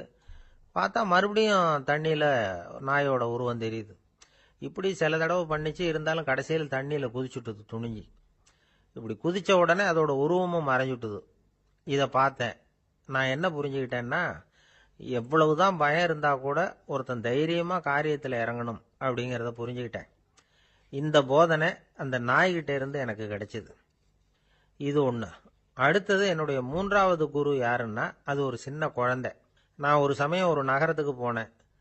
அங்கே ஒரு குழந்தை எரிகிற மெழுகுவத்தி ஒன்று எடுத்துக்கிட்டு வந்தது. நான் அந்த குழந்தைய பார்த்து வேடிக்கையாக கேட்டேன், ஏன் பாப்பா இந்த மெழுகுவத்தியை நீயாவே கொளுத்துனியா அப்படின்னு கேட்டேன். ஆமான்னுது அந்த குழந்தை. சரி, இந்த மெழுகுவத்தி முன்னாடி எரியாமல் இருந்தது, இப்போ எரியுது. இந்த மெழுகுவத்திக்கு வெளிச்சம் எங்கேருந்து வந்தது? அதை எனக்கு காட்ட முடியுமா அப்படின்னு கேட்டேன் அந்த குழந்தைகிட்ட. இதுக்கு அந்த குழந்தை சிரிச்சுக்கிட்டு அந்த மெழுகுவத்தியை ஊதி அணைச்சுட்டுது. அதுக்கப்புறம் என்னை பார்த்து கேட்டுது, இப்போ இந்த மெழுகுவத்தியின் வெளிச்சம் போனதை பார்த்தீங்க இல்லையா, அது எங்கே போச்சுன்னு எனக்கு சொல்லுங்க அப்படின்னுது. அந்த குழந்தை இப்படி கேட்டதும் என்கிட்ட இருந்த ஆணவம் அழிஞ்சுட்டுது. நான் படித்ததெல்லாம் அந்த வினாடியில் சுக்கு நூறாக போயிட்டுது. என்னுடைய முட்டாள்தனத்தை நான் உணர்ந்தேன் அப்படின்னு இவ்வளவும் அந்த ஞானி விவரமாக சொன்னாராம். அதனால் நாம் இன்னார்கிட்ட இருந்து தான் இதை கற்றுக்கணுங்கிறது இல்லை, யாருக்கிட்ட இருந்தும் எதையும் கற்றுக்கலாம். நம்மால் ஒருத்தன் ஒரு நாய் வளர்த்துக்கிட்டு இருந்தான். அந்த நாய்க்கு வால் கிடையாது. யாரோ ஏற்கனவே வெட்டி எடுத்துட்டாங்க. இந்த நாய் தான் சார் எனக்கு குரு, அதுகிட்டே இருந்து கூட நான் பாடம் கற்றுக்கிட்டு இருக்கிறேன் அப்படின்னா. அப்படி என்ன கற்றுக்கிட்டேன் இந்த வால் இல்லாத நாய்கிட்டே இருந்து அப்படின்னு கேட்டோம். நாம் யாருக்கிட்டையும் வாலாட்டக்கூடாது அப்படிங்கிற பாடத்தை அதுகிட்டே இருந்து தான் நான் கற்றுக்கிட்டேன் அப்படின்னா. ஒரு தீக்குச்சி தீப்பெட்டியை பார்த்து கேட்டுதான், நாம் 2 பேரும் தானே உரசிக்கிறோம், ஆனால் நான் மட்டும் தீப்பிடிச்சி எரிஞ்சு போகிறேன், நீ அப்படியே இருக்கிறியே அப்படின்னு தான். அதுக்கு தீப்பெட்டி சொல்லியிருக்குது, உனக்கு தலையில் கணம் இருக்குது அதனால் அழிஞ்சு போகிற அப்படின்னு தான். எப்படி இருக்கு பாருங்கள் இந்த பதில். தலையில் கணம் உள்ளவங்க யாருமே சரியாக இருக்க முடியாது. எவ்வளவு பெரியவங்களாக இருந்தாலும் சரி, ரொம்ப கஷ்டம்தான் அது. கர்வம்ங்கிறது கூடவே கூடாது. இதை விளக்கறதுக்கு மகான் ஒருத்தர் ஒரு சம்பவத்தை சொல்கிறார். அர்ஜுனன் வந்து தீர்த்த யாத்திரை பண்ணானா. அப்போ தென்னிந்தியாவுக்கு வந்திருக்கிறான். ராமேஸ்வரத்துக்கு போனப்போ அங்கே இலங்கைக்கு கல்லுலாம் அடுக்கி போடப்பட்டிருந்த பாலத்தை பார்த்தானா. ஒரு சின்ன குரங்கு அதுக்கு பக்கத்தில் விளையாடிக்கிட்டு இருந்திருக்கு. அதை பார்த்துட்டு அர்ஜுனன் சிரிச்சிருக்கான். ஏன் சிரிக்கிறேன்னு கேட்டிருக்கு அந்த குரங்கு. ராமன் மிகச்சிறந்த வில் வீரன். அப்படி இருக்கிறப்போ அவன் வந்து இலங்கைக்கு அம்புகளாலேயே ஒரு பாலம் கட்டியிருக்கலாம். அதை விட்டுட்டு போயும் உன்ன மாதிரி குரங்குகளை துணையாக வச்சுக்கிட்டு இப்படி ஒரு கருங்கல் பாலத்தை கட்டியிருக்கிறானே அப்படின்னானா. அம்புகளால் பாலம் கட்ட முடியுமா அப்படின்னு கேட்டுதான் குரங்கு. ஏன் முடியாது, என்னால் முடியுமேன்னு இருக்கான் அர்ஜுனன். அம்பால் பாலம் கட்டலாம், இருந்தாலும் என்ன மாதிரி குரங்குகள் ஏறி நடந்தா அது தாங்குமா? அதனால தான் ராமர் வந்து கருங்கல் பாலமே கட்டினார் அப்படின்னுது குரங்கு சொல்லிச்சான். அப்படியே சொல்கிற, நான் வேணும்னா இப்போ அம்புகளாலேயே ஒரு பாலத்தை கட்டுறேன், நீ அது மேலே ஏறி நடந்து பார். பாலம் விழுந்துட்டுதுன்னா நான் தீ மூட்டி அதில் குதித்து உயிர் தியாகம் பண்ணி விடுறேன் அப்படின்னு நான் ரொம்ப கோபமாக. உடனே அந்த சின்ன குரங்கு பெரிய உருவம் எடுத்துட்டு தான் கையில் கதையோடு அர்ஜுனன் முன்னாடி நிற்கிறான் அனுமன். பார்த்தா, என்னுடைய தலைவர் ராமரையா இழிவாக பேசுகிற, நீ இப்போ பாலம் கட்டு, நான் என்னுடைய பலத்தை காட்டுறேன் அப்படின்னு அனுமன். அர்ஜுனன் வந்து தன்னுடைய காண்டிபத்தை எடுக்கிறான், சரமாரியாக அம்புகளை விடுறான். அதெல்லாம் ஒன்றோட ஒன்று கோத்துக்கிட்டு அப்படியே பாலம் மாதிரி நிற்கிது. அர்ஜுனன் தலை நிமிர்ந்து நின்னான். அனுமன் வந்து உயர கிளம்பி அங்கேருந்து பாலத்தில் வந்து பொத்துன்னு இறங்கினான். பாலம் அப்படியே நொறுங்கி போச்சு தூள் தூளா. என்ன அர்ஜுனா, இப்போ என்ன செய்ய போகிற அப்படின்னா ஏளனமா. அர்ஜுனன் தலையை தொங்க போட்டுக்கிட்டான். சொன்னபடி தீ மூட்டி அதில் குதிக்கிறதுக்காக 3 தடவை சுற்றி வந்தான். அப்போது கிருஷ்ணர் அங்கே வந்தார். என்ன அர்ஜுனா, என்ன நடக்குது, என்ன இது அப்படின்னு ஒன்றும் தெரியாத மாதிரி கேட்டார். அர்ஜுனன் வாயை திறக்கிறதுக்கு முன்னாடி அனுமன் வாயை திறந்தான், நடந்ததை சொன்னான். அர்ஜுனன் சவால் விட்டபடி உயிர் திறந்தே ஆகணும்னா அனுமன். கிருஷ்ணர் யோசனை பண்ணார், நல்லது, இந்த சவால் விட்டதுக்கும் நடந்ததுக்கும் யார் சாட்சி? பெரியவர் ஒருத்தரை சாட்சியாக வச்சுக்கிட்டல்லவா நீங்கள் இந்த போட்டியை நடத்தியிருக்கணும் அப்படின்னார். அதனால் என்ன, இப்போ மறுபடியும் அந்த போட்டியை நடத்தி விட்டா போச்சு, என்னால் அந்த அம்பு பாலத்தை நொறுக்க முடியாதா அப்படின்னா அனுமன். சரி, இப்போ மறுபடியும் அது நடக்கட்டும்னார் கிருஷ்ணர். அர்ஜுனன் அம்பு பாலம் அமைச்சான். அனுமன் ஏறி குதிச்சான். பாலம் அசைஞ்சு கொடுக்கவே இல்லை, அவ்வளோ உறுதியாக இருக்குது. இப்போ அனுமன் தலையை குனிஞ்சிக்கிட்டான். அர்ஜுனன் நன்றியோடு நிமிர்ந்து பார்த்தான். கிருஷ்ணருடைய தோள்கள்லேயும் முதுகள்லேயும் ரத்தம். என்ன சுவாமி, என்ன நடந்ததுன்னு நான் பதறி போய், உன் அம்பு பாலத்தை நான் தான் முட்டு கொடுத்து தாங்கிக்கிட்டு இருந்தேன். அனுமன் குதிச்சப்போ என் மேலே ஏற்பட்ட காயங்கள் இவை. பின்ன உன்னுடைய அம்பு பலத்தினாலேயா பாலம் நின்றுதுன்னு நினைக்கிற அப்படின்னாராம். முதல்ல அர்ஜுனன், அப்புறம் அனுமன் 2 பேருக்குமே கர்வ பங்கம் ஆயிட்டு தான். அதாவது அவங்க கிட்ட இருந்த கர்வம் போயிட்டுது. யாரா இருந்தாலும் கர்வம் கூடாதுங்கிறத இதிலிருந்து நாம புரிஞ்சுக்கணும். இந்த காலத்தில் நாமெல்லாம் எந்த விஷயத்துக்கெல்லாம் கர்வப்பட்டுக்கிட்டு இருக்கோம் தெரியுமா? 2 பெண்கள் தங்களுடைய கணவன்மார்களை பற்றி ரொம்ப பெருமையாக பேசிக்கிட்டாங்களாம். அதில் ஒரு அம்மா சொல்லியிருக்கு, என் வீட்டுக்காரர்கிட்ட எந்த சப்ஜெக்ட் கொடுத்தாலும் சரி அந்த விஷயத்தை பற்றி அழகாக 1 மணி நேரம் பேசுவார் அப்படின்னாங்களாம். உடனே இன்னொரு அம்மா, அது என்ன பிரமாதம், என் வீட்டுக்காரருக்கு சப்ஜெக்டே தேவையில்லை, விஷயமே இல்லாமல் நாள் பூரா பேசிக்கிட்டு இருப்பார் அப்படின்னாங்களாம். பந்திக்கு முந்தர ஆசாமிகள் நம்மள பல பேர் உண்டு. அப்படி முந்தறதுக்கு கூட முயற்சி பண்ணுறவங்க நிறைய பேர் இருக்கிறாங்க. இதில் என்ன ஒரு விஷயம்னா, பந்திக்கு முந்தறது கூட தப்பு இல்லை. ஆனால் அப்படி ஒரு விருந்தில் ஆளாக போய் உட்காந்து சாப்பிட்டா கூட வெளியில் வர்றப்ப என்ன பெரிய விருந்து வச்சுட்டான், சாம்பாரில் உப்பு இல்லை, ரசத்தில் காரம் இல்லை அப்படின்னு குறை சொல்லிகிட்டே வர்றது இருக்கு பாருங்க, அது சரியில்லை, நாகரிகமும் இல்லை. கல்யாண பத்திரிகையில் என்ன போட்டிருக்குது, என் பொண்ணுக்கும் இன்னார் பையனுக்கும் கல்யாணம், எல்லாரும் குடும்பத்தோடு வந்திருந்து மணமக்களை ஆசீர்வதிக்கணும், இப்படி தானே போட்டிருக்கோம். குடும்பத்தோடு விருந்து சாப்பிட்டு சாப்பாடு எப்படி இருக்குன்னு அபிப்பிராயம் சொல்லிவிட்டு போங்க அப்படின்னா போட்டிருக்கு கல்யாண பத்திரிகையில். ஒருத்தர் வீட்டு விசேஷத்துக்கு போயிருக்கோம்னா எவ்வளவோ அசௌகரியங்கள் நமக்கு ஏற்படலாம். ஏராளமான கூட்டம் வந்திருக்கும். எல்லாரையும் அவங்க தனித்தனியாக கவனிச்சிக்கிட்டு இருக்க முடியாது. நாம தான் அனுசரித்து நடந்துக்கணும். நாமளாக போய் வாழ்த்த வேண்டியவங்களை வாழ்த்தி விட்டு சேரணும். அதை விட்டுட்டு பத்திரிக்கை கொடுத்தானேன்னு போனேன், கவனிப்பே சரியில்லை அப்படின்னு புலம்பிக்கிட்டு இருக்கக்கூடாது. ஒரு விருந்துக்கு போனால் அங்கே எப்படி நடந்துக்கணும் அப்படிங்கிறத பற்றி கூட அனுபவசாலிகள் சில விவரங்கள்லாம் சொல்லியிருக்கிறாங்க. இந்த காலத்தில் கல்யாணம், பிறந்த நாள், அது இதுன்னு நிறைய விருந்துகள் நடக்குது. அதெல்லாம் எதுக்காக? மனித உறவுகளை வளர்த்துக்கிறதுக்காக தான், வேற எதுக்கு? ஒரு விருந்துக்கு போனால் அமைதியாக பொறுமையாக போய் உட்காரணும். அடித்து பிடிச்சிக்கிட்டு இடத்த பிடிக்க போகிறேன் அப்படின்னு நிற்கக்கூடாது. முதல் பந்தி நடந்துக்கிட்டு இருந்தால் அது முடிஞ்சு இலை எடுத்து சுத்தம் பண்ணதுக்கு அப்புறம் போய் உட்கார்றது தான் நாகரீகம். இலை எடுக்கிறதுக்கு முன்னாடியே அங்கே போய் உட்காந்தா நல்லா இருக்காது. நீங்கள் சாப்பிட்டுட்டு உட்காந்துருக்கீங்களா, சாப்பிட்றதுக்கு உட்காந்துருக்கீங்களா, பார்க்குறவங்களுக்கு சந்தேகம் வந்துடும். அதே மாதிரி இலையில எல்லா ஐட்டமும் பரிமாறினதுக்கு அப்புறம் சாப்பிட ஆரம்பிக்கணும். ஒவ்வொரு ஐட்டமாக வைக்க வைக்க நாம் பாட்டுக்கு எடுத்து உள்ளே தள்ளிகிட்டே இருந்தோம்னா எதை வச்சோம் எதை வைக்கலன்னு பரிமாறினவரே குழம்பி போயிடுவார். ஏன்னா எப்போ பார்த்தாலும் இலை காலியாகவே இருக்கும். சாப்பிட்றப்போ உங்கள் சாப்பாட்டையே நீங்கள் கவனிக்கணும். அடுத்தவங்க இலையில என்ன இருக்குது, பக்கத்தில் இருக்கிறவர் எதை அதிகமாக சாப்பிட்றார், இதெல்லாம் நமக்கு என்னத்துக்கு? எல்லாரும் சாப்பிட்டு முடிக்கிற வரைக்கும் பொறுமையாக இருக்கிறது தான் நல்லது. நீங்கள் மட்டும் திடீர்னு பாதியில் எழுந்திரிச்சு பக்கத்தில் இருக்கிறவங்களுக்கு சங்கடமாக இருக்குமேங்கிறதெல்லாம் யோசிக்காமல் நீங்கள் பாட்டு எழுந்திரிச்சு போகக்கூடாது. பக்கத்தில் உள்ளவங்க உங்களை எழுந்திரிக்க சொன்னால் எழுந்திரிச்சு போகலாம். விருந்துகளில் சாப்பாட்டை வீணாக்கிறதே ஒரு நாகரிகமாக போட்டுது. இந்த காலத்தில் சாப்பாட்டுக்கே கஷ்டப்பட்டுக்கிட்டு பல பேர் இந்த உலகத்தில் இருக்கிறப்போ சாப்பாட்டை வீணாக்கிறது எவ்வளோ பெரிய மோசங்கிறத நினச்சி பார்க்கணும். வேணுங்கிற அளவுக்கு கேட்டு வாங்கி சாப்பிட்றது தான் முறை. விருந்தில் இந்த பஃபே அப்படின்னு சொல்லி ஒரு முறை சொல்கிறாங்கல்ல, அதாவது உணவு வகைகளையெல்லாம் பொதுவாக ஒரு இடத்துல வச்சுடுறது, நமக்கு தேவையானதை நாமே எடுத்து ஒரு தட்டில் போட்டுக்கிட்டு சாப்பிட வேண்டியது. இதில் கூட சில பேர் தேவைக்கு அதிகமாக எடுத்து போட்டுக்கிட்டு வீணாக்குறாங்க. சில சமயம் கடைசியாக சாப்பிட போகிறவங்களுக்கு எல்லா ஐட்டமும் கிடைக்காம போகலாம். அதை போய் பெருசு பண்ணிகிட்டு இருக்கக்கூடாது. என்ன சார், இந்த அளவுக்கு கூடவா நாகரிகம் தெரியாமல் இருக்கிறோம், இதை போய் பெருசாக சொல்ல வந்துட்டீங்களே அப்படின்னு நினைக்கலாம். ஒருத்தர் 2 பேருக்கு இந்த விவரம் தேவைப்படலாம். அவங்க காதலையும் இது விழட்டுமேங்கிறதுக்காக தான் இது. ஒரு பெரிய கல்யாண விருந்து நடந்துகிட்டு இருந்தது. விருந்து மண்டபத்து வாசல்ல ஒருத்தர் நின்றுக்கிட்டு வர்றவங்களையெல்லாம் ரொம்ப மரியாதையாக வணங்கி உள்ள அனுப்பி வச்சுக்கிட்டு இருந்தார். எப்படி தெரியுமா? வர்றவங்க கையெல்லாம் பிடிச்சி முத்தம் கொடுத்து அதுக்கப்புறம் உள்ள அனுப்பி வச்சுக்கிட்டு இருந்தாராம்.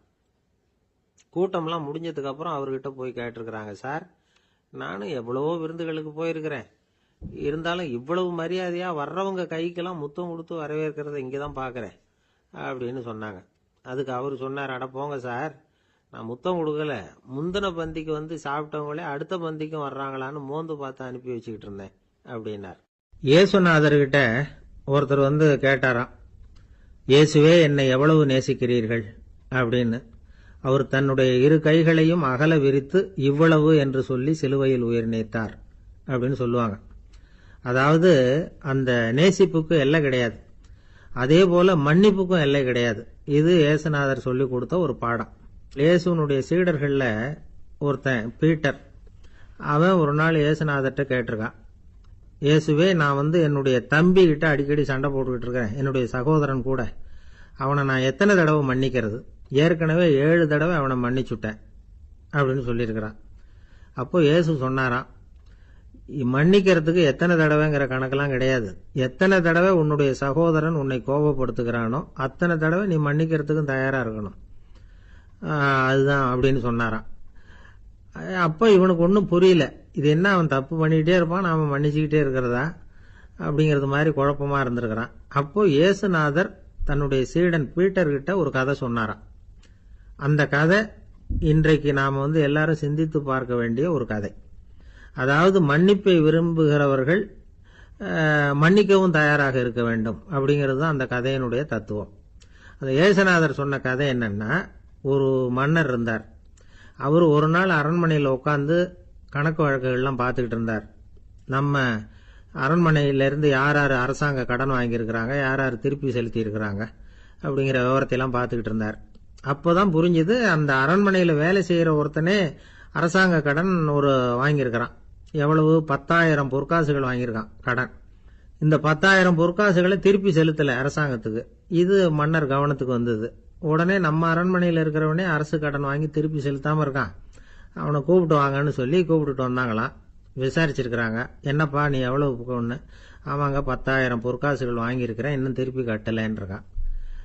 உடனே அவர் மன்னர் சொல்லியிருக்கிறார், நம்ம சட்டத்திட்டப்படி நீ உடனே பணத்தை திருப்பி கட்டிடு, அப்படி உன்னால கட்ட முடியலன்னா உன்னுடைய வீடு வாசல் சொத்து சுகம் எல்லாத்தையும் விற்று அந்த பணத்தை அரசு கருவூலத்தில் சேர்த்துக்கிறதுக்கு நானே ஏற்பாடு பண்ணிடுறேன் அப்படின்னு அந்த மன்னர் சொன்னாராம். இவன் அப்படியே அதிர்ச்சி ஆயிட்டான், அப்படியே பொத்துன்னு காலில் விழுந்தானா, மன்னா என்னை மன்னிச்சுங்க, என்னால் முடியல, எனக்கு மன்னிப்பு கொடுங்க அப்படின்னு இருக்கான். உடனே அவர் எழுந்திருச்சு, சரி நீ மன்னிப்பு கேட்டுவிட்ட, அதனால உன்னை மன்னிக்கிறேன், நீ பணம் கட்ட வேண்டாம் அப்படின்னு சொல்லி அந்த மன்னர் அவனை விட்டுட்டாராம். பணத்தையும் தள்ளுபடி பண்ணிட்டார், நீ திருப்பி கட்ட வேண்டான்னு.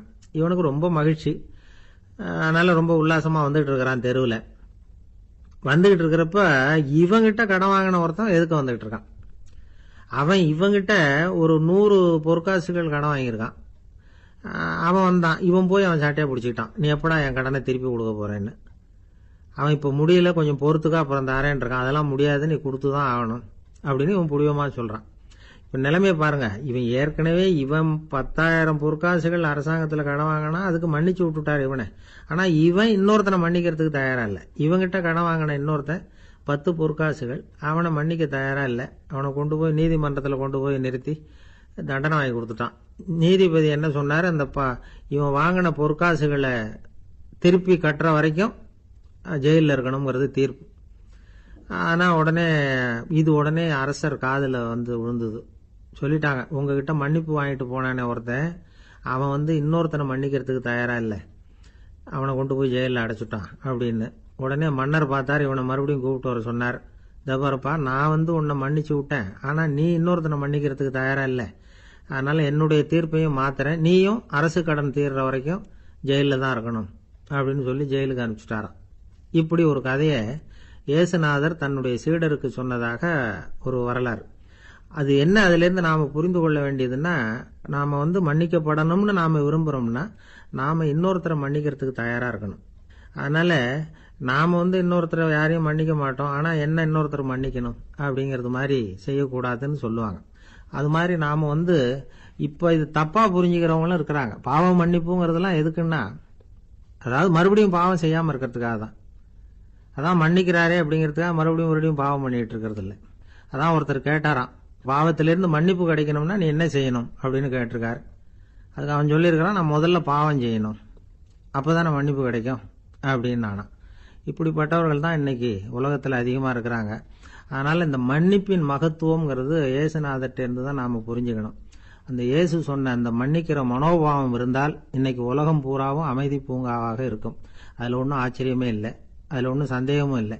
அதனால் மன்னிக்கிற மனோபாவத்தை நாம் எல்லாரும் நமக்குள்ளே வளர்த்து கொள்ள வேண்டும். அப்படிங்கிறது தான் நாம் இன்றைக்கு எல்லோரும் சிந்தித்து பார்க்க வேண்டிய ஒரு செய்தி. ஒரு மனுஷனுக்கு 3 விதத்தில் கர்வம் உண்டாகிறதுக்கு வாய்ப்பு உண்டு. பணம், பதவி, புகழ். பணம் அதிகமாக வந்தால் கர்வம் வரலாம், பதவி பெருசாக வந்துட்டுதுன்னா கர்வம் வரலாம், புகழ் அதிகமாக போனாலும் கர்வம் வரலாம்.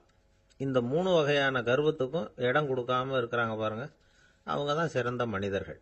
ஒரு பெரிய பொறுப்பில் இருக்கிறவங்களுக்கு கர்வம் வந்துடக்கூடாது. அப்படி வந்துட்டுதுன்னா அது எல்லாருக்கும் இடைஞ்சல். ஒரு ராஜா இருந்தார். அவர் ஒரு நாள் தன்னுடைய தலைநகரத்தை சுற்றி வந்துகிட்டு இருந்தார். ஒரு இடத்துல ஒரு அழகான நிலத்தை பார்த்தார். ஆஹா, இந்த இடத்துல நமக்குன்னு ஒரு மாளிகையை கட்டினா எவ்வளவு நல்லா இருக்கும் அப்படின்னு நினைச்சார். ராஜா நினைச்சா அது முடியாத காரியமா? சரி, இந்த நிலம் யாருக்கு சொந்தம்னு விசாரிங்க அப்படின்னார் பக்கத்தில் இருந்தவங்க கிட்ட. அவங்கெல்லாம் ஓடி போய் விசாரிச்சாங்க. அந்த இடம் ஒரு வயசான கிழவிக்கு சொந்தம், வயசான அம்மாவுக்கு சொந்தமா. அந்த அம்மா தான் அதில் ஒரு குடிசையை போட்டு குடியிருந்துட்டு இருக்கிறாங்க. சரி, அந்த நிலத்துக்கு ஒரு விலையை நிர்ணயம் பண்ணி அதை அந்த வயசான அம்மா கிட்ட கொடுத்துருங்கோ அப்படின்னு உத்தரவு போட்டார் ராஜா. ஆனால் அந்த அம்மா, இது எங்கள் பூர்வீக இடம், இதை விற்க மாட்டேன் அப்படின்னு சொல்லிவிட்டுது. சரி, 2 பங்கு விலை கொடுக்குறோம்னு சொல்லி பாருங்க அப்படின்னாங்க. அப்படியே சொன்னாங்க அரண்மனை ஆட்கள். அதுக்கும் சம்மதிக்கலை அந்த அம்மா. இதை கேள்விப்பட்டதும் ராஜாவுக்கு கோபம் வந்துட்டுது. தன்னுடைய ஆளுங்களை கூப்பிட்டார். போய் அந்த குடிசையை பிரித்து எறிங்க, காசெல்லாம் ஒன்றும் கொடுக்காதீங்க அப்படின்னு கத்தினார். அவ்வளோதான். அடுத்த நிமிஷம் அரண்மனை ஆசாமிகள் போனாங்க, குடிசையை பிரித்து எரிஞ்சாங்க. அந்த வயசான அம்மா இருக்கு, அதுவும் அந்த இடத்த விட்டு துரத்தி விட்டாங்க. அந்த இடத்துல ஒரு அரச மாளிகையை கட்டி முடிச்சிட்டாங்க. அந்த வயசான அம்மா பாவம், ராஜாவே இப்படி பண்ணால் யாருக்கிட்ட போய் முறையிட முடியும்? ஒரு ஞானி இருந்தார், அவர்கிட்ட போய் சொன்னாங்க. அவர் இவங்க சொன்னதை கேட்டு மனசில் வச்சுக்கிட்டார். ஒரு நாள் அந்த ராஜாவே இந்த ஞானியை கூப்பிட்டார். புதுசாக ஒரு மாளிகை கட்டியிருக்கிறேன், வந்து பாருங்கன்னு. சரின்னு சொல்லி இந்த பெரியவர் ஒரு நாள் அந்த மாளிகைக்கு போனார். சும்மா போகல, ஒரு கழுதையையும் ஓட்டிகிட்டு போனார். கொஞ்சம் சாக்குகள், வெத்து சாக்கு, அதையும் எடுத்து கழுதை முதுகில் போட்டு கழுதையை ஓட்டிகிட்டு போகிறார். ராஜா பார்த்தார். அவருக்கு இது ஆச்சரியமாக இருந்தது. என்ன இது, மாளிகைக்கு வந்துட்டு போங்கன்னு கூப்பிட்டா கழுதை, சாக்கு இதெல்லாம் கொண்டு வராரே, ஒன்றும் புரியலையேன்னு நினைச்சார். எதுக்காக இதெல்லாம்னு கேட்டார். அரசருடைய தோட்டத்திலிருந்து கொஞ்சம் மண் எடுத்துகிட்டு போகிறதுக்கு ஆசைப்படுறேன், அதுக்கு நீங்கள் அனுமதி கொடுக்கணும் அப்படின்னாரு இவர். இது என்ன வேடிக்கையான கோரிக்கையாக இருக்குது அப்படின்னு நினைச்சார் ராஜா. இருந்தாலும் மண்ணு தானே கேட்குறாரு, எடுத்துகிட்டு போகட்டுமே அப்படின்னு நினைச்சார். சரின்னு அனுமதி கொடுத்தார். அந்த பெரியவர் தோட்டத்துக்கு போனார், மண்ணை வெட்டினார், சாக்கில் போட்டு நிரப்புனார். ராஜாவை கொஞ்சம் கிட்ட வாங்கன்னு கூப்பிட்டார். இந்த மண் மூட்டையை தூக்கி கழுதையோட முதுகில் வைக்கணும், கொஞ்சம் உதவி பண்ணுங்கன்னார். ஓ, பண்ணுறேனே அப்படின்னு சொல்லி ராஜா கிட்ட போனார். மூட்டையை தூக்கி பார்க்குறாரு, முடியல, திணறி போட்டார். இப்போ அந்த ஞானி பேசினாராம். அரசே, இந்த ஒரு சாக்கு மண்ணையே உங்களால் தூக்க முடியல, அந்த கிழவிகிட்ட இருந்து அந்த அக்கிரமமாக அபகரித்த இந்த தோட்டம் பூராவையும் சுமக்கணும்னு ஆசைப்படுறீங்களே, அது உங்களால் முடியுமா அப்படின்னு கேட்டாராம். ராஜா யோசனை பண்ண ஆரம்பித்தார். தன்னுடைய செயலுக்காக வருத்தப்பட்டாராம். அந்த வயசான அம்மாவை உடனடியாக வரவழைச்சார். தாயே, தப்பு பண்ணிட்டேன், என்னை மன்னிச்சுக்குங்க, இன்னையிலேருந்து இந்த மாளிகையும் தோட்டமும் உங்களுக்கு தான் சொந்தம் அப்படின்னு சொல்லிவிட்டாராம். போகிறப்ப இந்த உலகத்திலேருந்து என்னத்தை எடுத்துகிட்டு போக போகிறோம்,